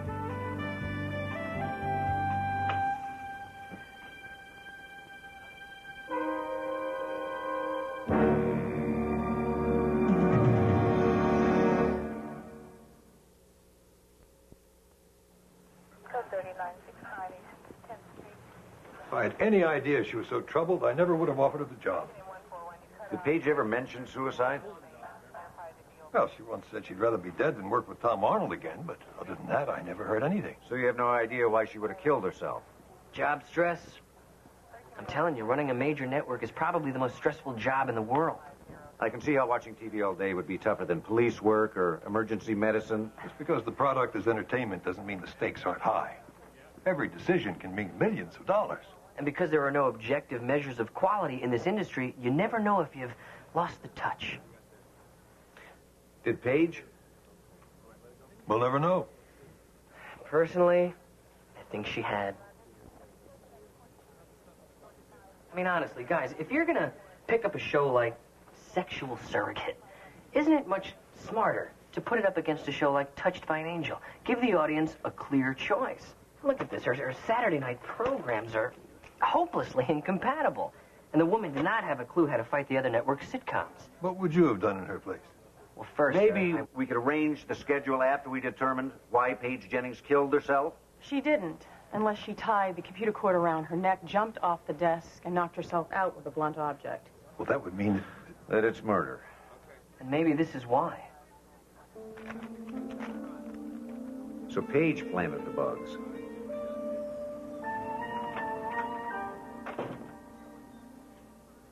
How long have you been listening to those tapes? What? Oh. All night long. I couldn't stop. I mean, this is compelling stuff in here. Drama, intrigue, sex. Sex? Oh, lots of it. Most of it in Paige's office, and mostly with Jackson Burley. Why would she bug her own office? I don't know. Why did Nixon? I bet you his tapes weren't nearly as entertaining. But just as full of conspiracies and cover-ups and secrets. Paige had the dirt on every executive in that building. Well, now we know how she rose from the mailroom so fast. Unfortunately, it doesn't narrow down our list of suspects any. There were at least a dozen people in there with a motive to kill her. And I hadn't even finished listening to the tapes yet. Lieutenant Frankencomp comes to arrest the psycho killer. But what he discovers is he's got this guy's brother's spleen smoldering in his gut. The story arc is, how does a cop deal with having a homicidal maniac's internal organs? Can't tell you how many times that's happened to me. Oh, well, we don't need another story consultant. Well, you may need a legal one. You were sleeping with Paige Jennings. Well, of course. I mean, she was beautiful. And she could greenlight development projects. And when Paige moved into Rachel's place, she had the power to pick up your show and save your studio. But she didn't do it. Keep cranking, guys. I'll be right back.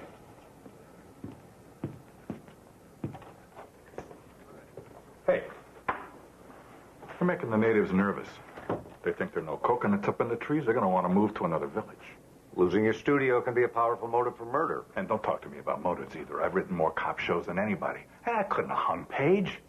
I got carpal tunnel syndrome. Every word I type has its price in pain. Check my medical records.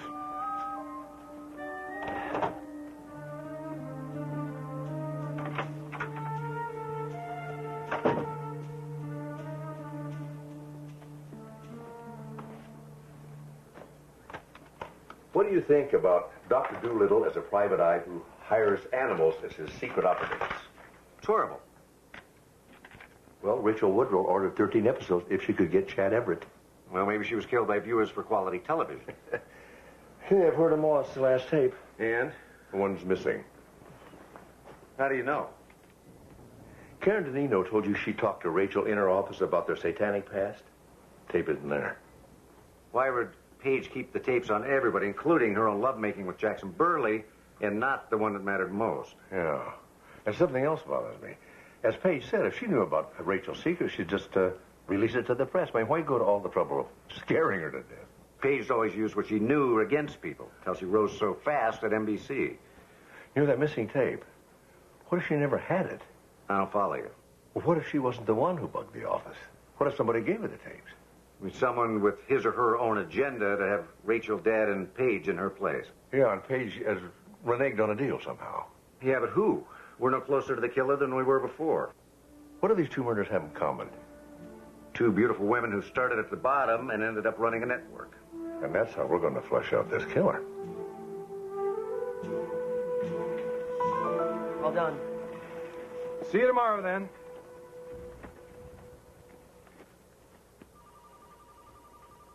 What? Oh, I don't know. I just hate to leave this place. Is your home life that troubled, son?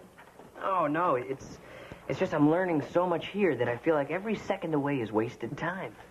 The network is a vast and complex creature, Jesse. It takes years just to realize how much you have to learn. Mastering it is the work of a lifetime. Harry? Mr. Everest, is everything all right? Well, I hope so. How do you know we need a new vice president of development? And you've come to warn us to expect a flood of resumes. Last time a job like this opened up, 4 mail boys got hernias.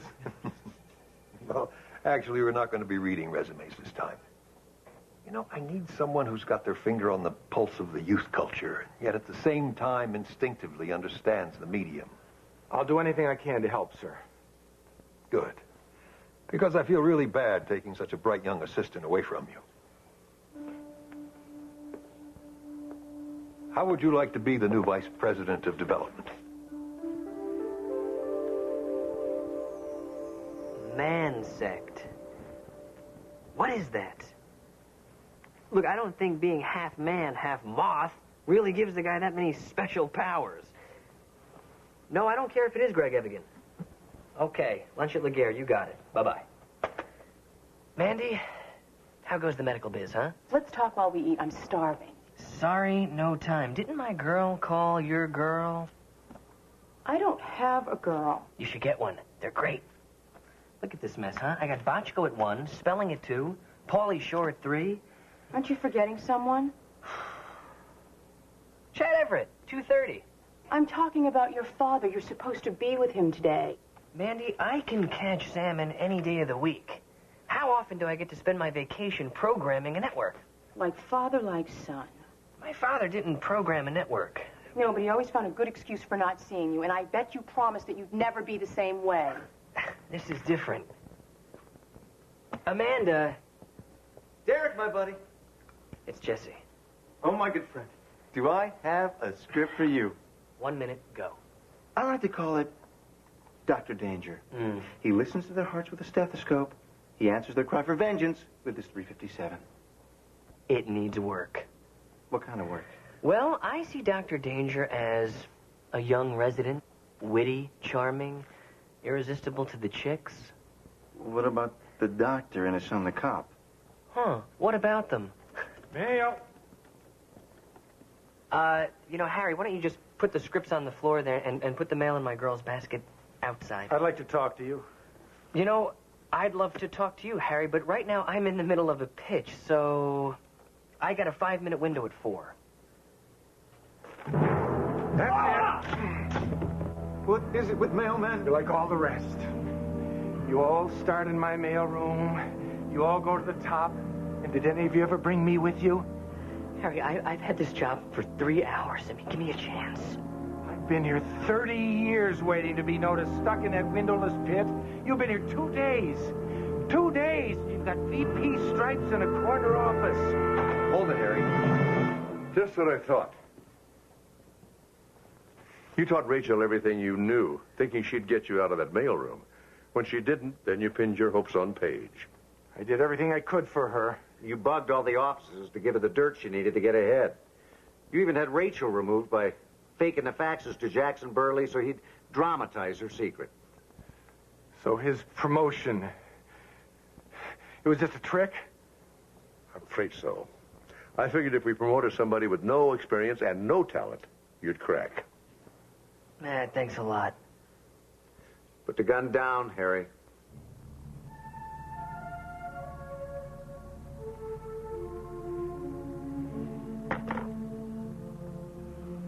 I hate television.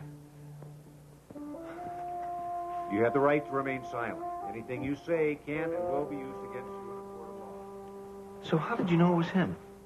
Well, whoever bugged the executive suite and intercepted all of Rachel's faxes had to be somebody who had access to every office. And that was just Harry. And working with him in the mailroom were the only connection between Rachel and Paige. Brilliant. You think that was good? Wait till you see next week's episode. I call it Dr. Danger. Jesse, I didn't mean to say you didn't have any talent. It's okay. So you want to see my fall lineup? I call it Welcome Home.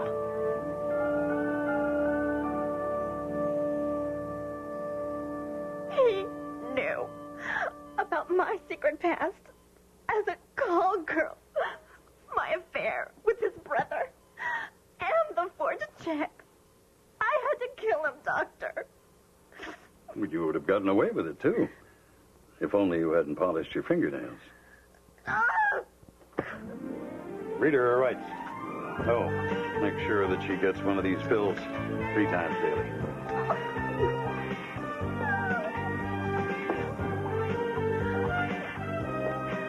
It'll never work.